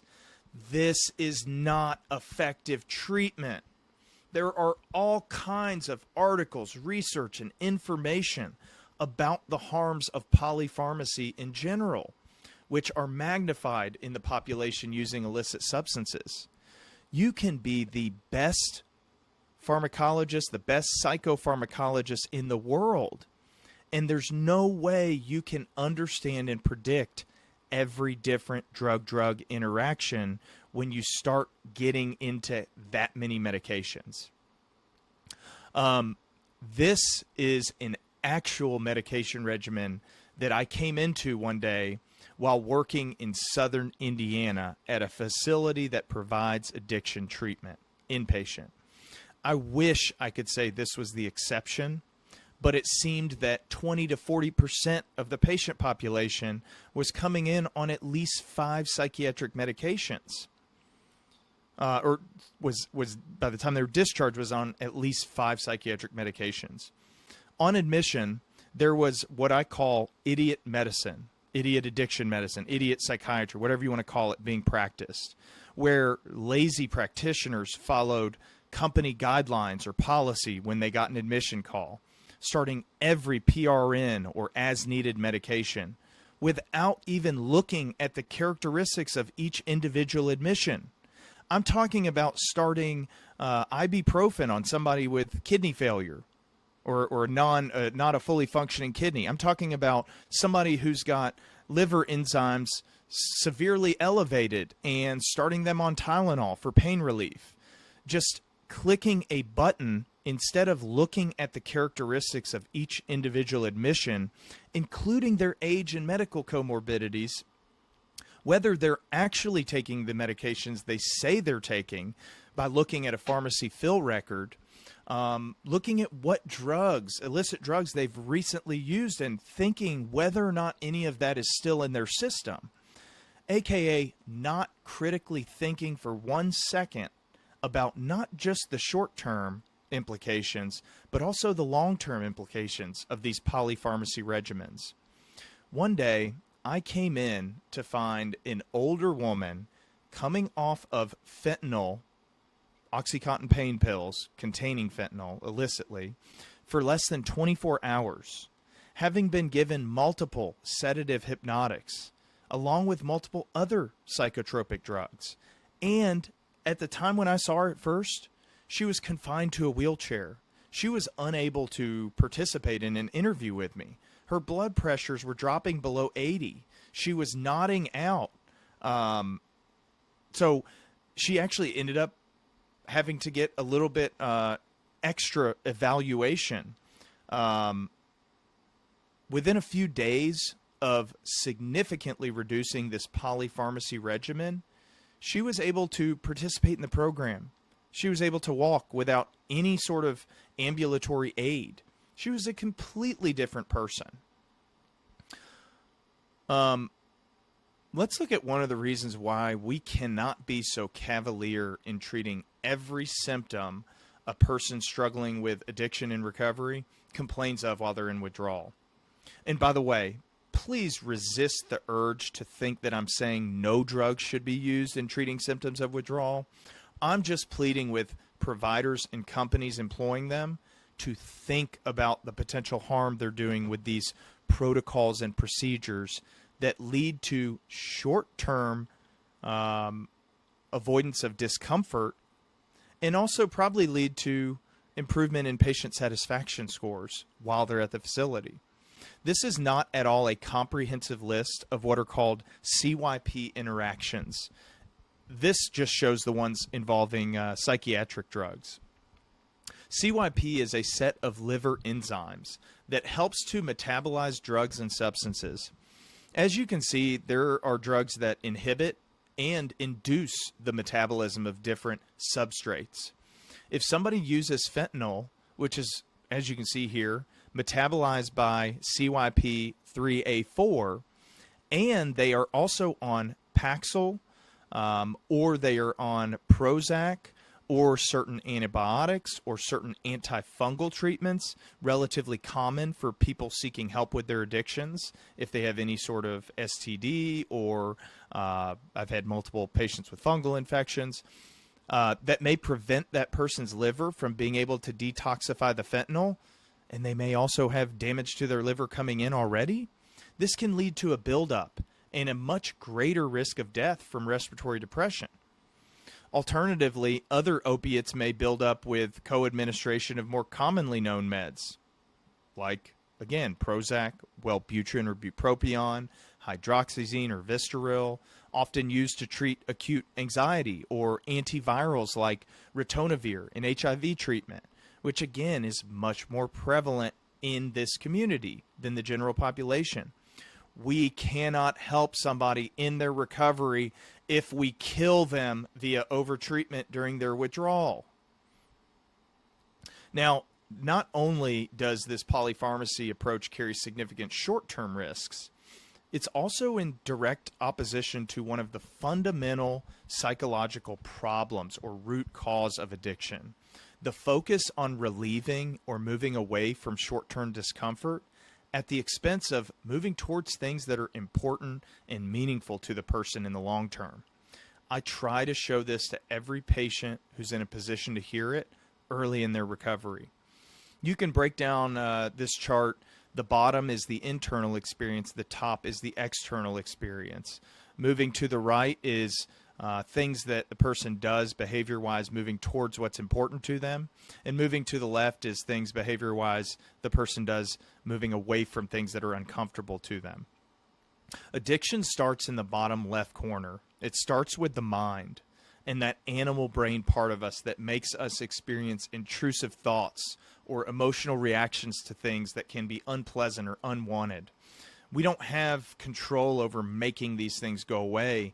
They insert into our stream of consciousness without asking. This can easily lead to a natural and reactionary behavior of getting away from that internal discomfort via external means, such as using drugs or alcohol. Again, this is not just limited to drugs and alcohol. This is something we all struggle with to some degree. It may be your phone. It may be a video game. Maybe it's work, with obviously varying degrees of complications that can occur based on whatever it is you're using externally to avoid. But it is a struggle with our internal experience or our mind. Fundamentally, we're dealing with the same problem. We can find ourselves living in a cycle of avoidance on the left side of this graph. We need to emphasize how to hack into and better understand our own minds in our approach to addiction, taking intrusive thoughts and emotions and stripping them of their content, and instead trying to understand why we have those thoughts or feelings or emotions. What is the intention behind them, as opposed to hyper-focusing on what is said or felt, to help that more conscious frontal lobe part of us use those intrusive thoughts, feelings, and emotions to have a better idea of what is important to me, to us internally. What do we value in different facets of life? And then, and only then, use those values in the bottom right corner to guide our specific goals or actions. Withdrawal is a microcosm of that very idea. And people fighting addiction need to understand it is a fight. We need to find ways to embrace some short-term discomfort in the journey so that we can promote long-term stability and meaningful living. So we've got to do a better job of tailoring treatment to more specific populations within substance use disorders and meeting people where they're at. Individualizing treatment. There is no one cookie cutter approach to treating addiction. It is a super complex, multifactorial disease. The person's biologic or genetic profile, including underlying mental illnesses or factors that affect their intellectual functioning or their ability to communicate effectively. It includes past life experiences, commonly trauma in the substance use populations. And some of the traumas, people can't even imagine what somebody who is struggling with heroin addiction, some of the things that they've been through in life. So many of us just don't get it. And we may not even be in the position they're in if we had gone through those same things. We're talking about current social influences that have to be taken into account in formulating treatment plans. This chart separates patients struggling with addiction into three overarching categories. Those not seeking care, with treatment recommendations focusing on harm reduction and safer use. Those seeking out care to help reduce their use or find alternatives to using. And active users trying for control via medication-assisted treatment or abstinence. There's no stigmatization in this chart for those not wanting to get sober. But this is a great example of treatment meeting users where they're at and taking their treatment goals into account. Sometimes users in the throes of addiction, and also sometimes just people in general who have experienced traumatic upbringings or experiences, can be rude and downright nasty. Our job is to not be offended, not take it personally, but to find the right column and try to help them engage in treatment in whatever way they're willing to do so. So these are just a few ways to start to stem the tide of the drug epidemic in this country. Ultimately, I think these are other critically important aspects of our overall approach to addiction. This series is trying to decrease stigma, trying to increase awareness of just how bad this problem is, and also educate users as well as the general public in order to prevent harm from occurring. It's so important that we start holding pharmaceutical companies, distributors, pharmacies, physicians publicly accountable for their poor, financially motivated choices, as too often, including with Purdue Pharma, as well as the makers of SSRI antidepressants, these companies, when faced with a lawsuit for a bad outcome or outcomes, force plaintiffs to sign NDAs or non-disclosure agreements as a prerequisite for getting their settlement money. This is done separate or independently from the legal system. It prevents the general public from having access to the details of those cases. If we, the American public, knew more of the details, more people would be up in arms over these harms related to prescription drugs. Mental health providers also cannot do this alone. And due to the high incidence of medical problems in this population, there has to be a collaborative care approach involving not just medical care, but adequate and nuanced medical care, social and psychological services, access to housing, work, community. All of these things have to come together to give people the best chance at meaningful recovery. So a couple of last thoughts, ideas. Something I personally believe is long overdue, if we want to get a better grasp on this problem, is to legalize and regulate all drugs. Look, we're losing this so-called war on drugs. Well, the private prison system is winning, while the American people take all the losses. We're not able to prevent illicit drugs from coming into the country, and we haven't been able to do that effectively for the last 40 years. The DARE program that I grew up with, bringing cops into schools to try to scare people into not using drugs, telling people to just say no, did not work. With all kinds of evidence, most notably the obvious drug epidemic numbers continuing to rise and become astronomical, prove that it didn't work. By the way, DARE was started in LA by Daryl Gates, the chief of police, who in 1990 once said, "Casual drug users should be taken out and shot."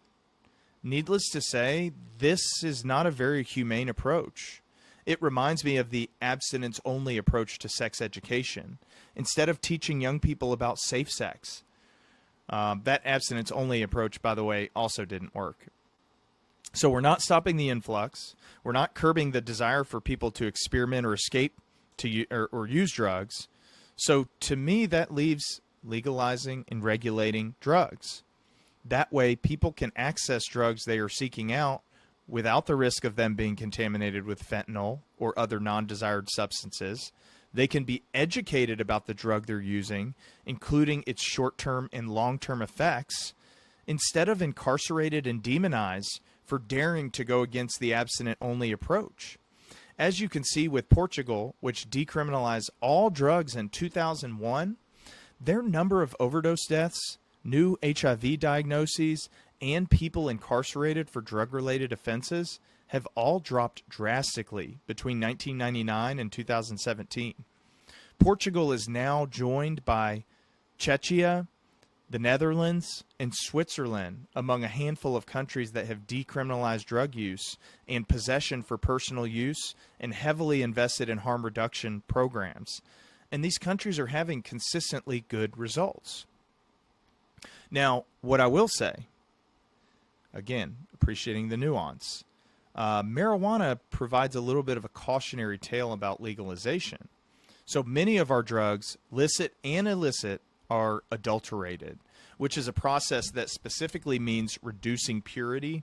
But in this context, the natural marijuana plant is adulterated by taking the psychoactive compound, THC, which naturally occurs, again, in the organic, natural plant that grows in nature, in 1 to 3% of non-manipulated marijuana plants.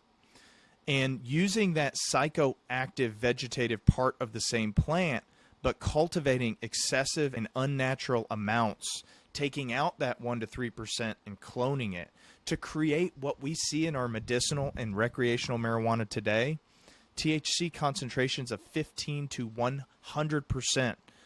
By the way, just as a public service announcement to people who smoke weed, stop using marijuana vapes. They are on average nearly 100% potent. They started out in 2005 around 5% potency on average, and it did not take long for the average potency today to approach 100%. Smoking the same amount of a 100% potent substance versus the historically 2% potent substance simply cannot be good for your brain. And by the way, most of the medicinal benefit of marijuana is related to CBD. Look, we've got to do something differently with how we treat addiction. We just have to, or we won't get out of the rut that we're in currently. Primarily, this novel approach involves having compassion and providing support for people using drugs, trying to understand why they use drugs before dictating how they need to be treated for it, offering several different treatment options, as we do for other chronic diseases, that are tailored to the specific person standing or sitting in front of you. And stop letting fear of people who use get in the way of a treatment that the majority of Americans need access to or need to help their loved ones get access to.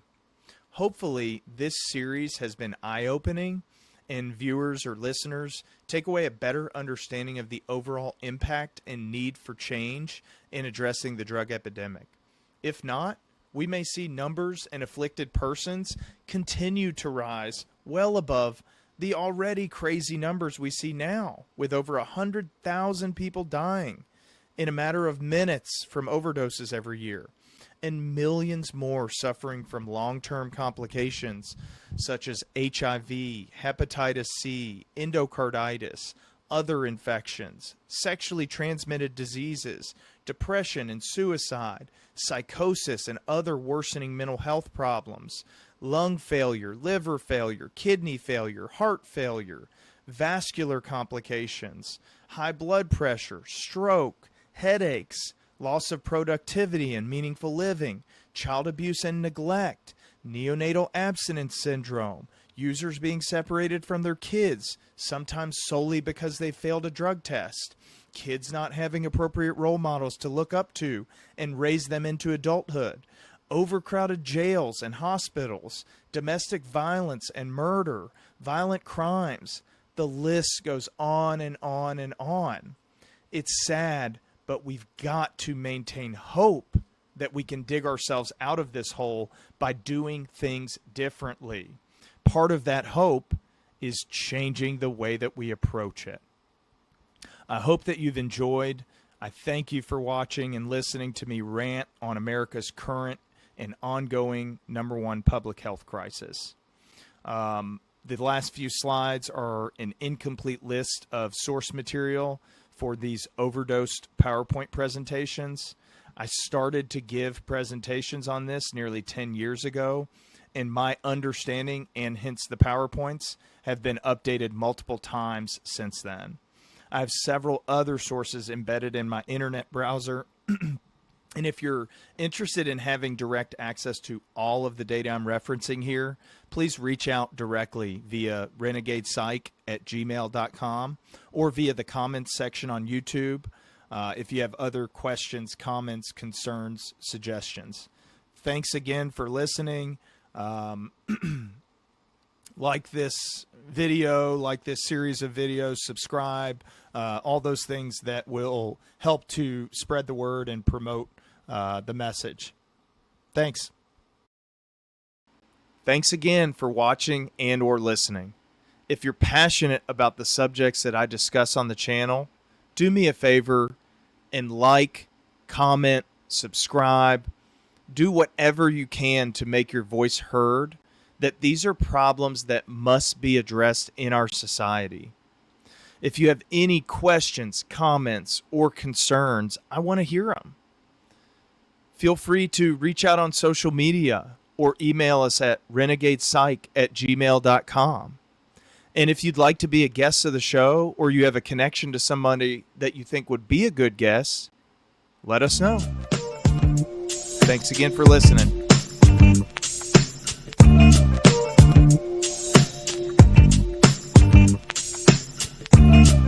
Disclaimer. This podcast is for informational purposes only. The information provided in this podcast and related materials are meant only to educate. This information is not intended as a substitute for professional medical advice. While I am a medical doctor and many of my guests have extensive medical training and experience, nothing stated in this podcast nor materials related to this podcast, including recommended websites, texts, graphics, images, or any other materials, should be treated as a substitute for professional, medical, or psychological advice, diagnosis, or treatment. All listeners should consult with a medical professional, licensed mental health provider, or other healthcare provider if seeking medical advice, diagnosis, or treatment. Disclaimer. This podcast is for informational purposes only. The information provided in this podcast and related materials are meant only to educate. This information is not intended as a substitute for professional medical advice. While I am a medical doctor and many of my guests have extensive medical training and experience, nothing stated in this podcast nor materials related to this podcast, including recommended websites, texts, graphics, images, or any other materials, should be treated as a substitute for professional, medical, or psychological advice, diagnosis, or treatment. All listeners should consult with a medical professional, licensed mental health provider, or other healthcare provider if seeking medical advice, diagnosis, or treatment.